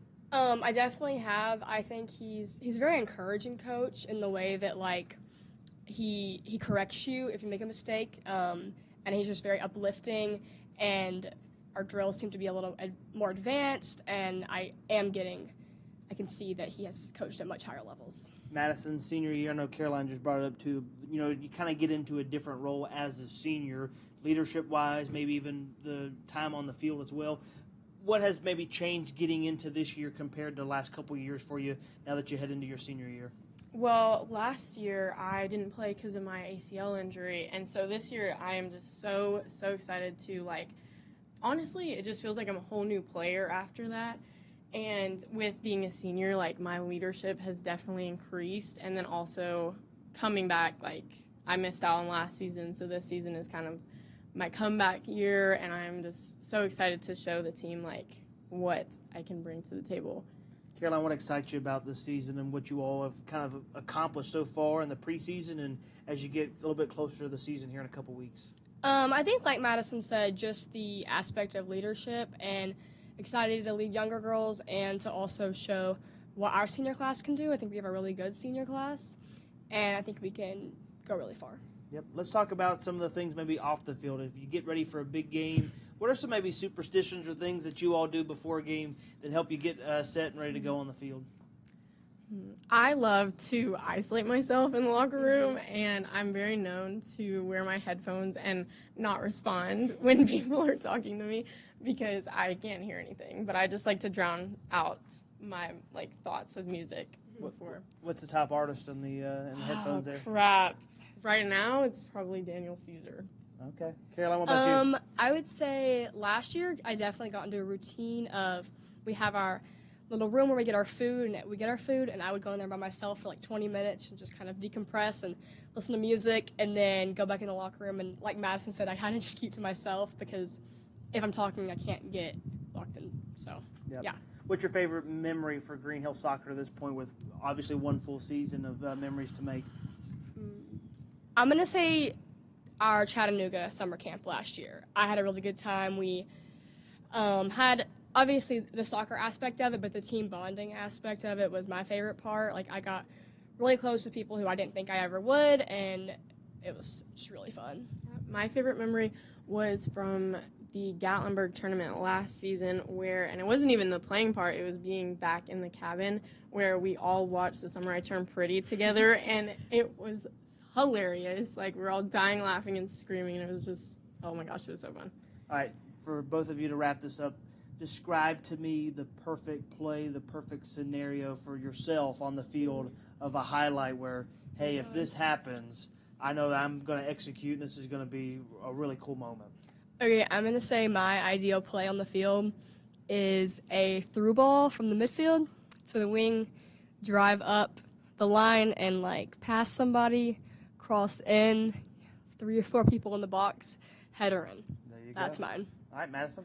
Mine would be probably, oh my gosh, okay, dream would be Carly kicks it she's our keeper, so she does a goal kick, and then I settle it like kind of at the midpoint of the field, and I take a touch. There's 3 seconds left in the game, and we're losing. Nope, it's tied 1-1, and then I hit an absolute banger to the top left corner, and then we win. Ooh, Yeah. wow.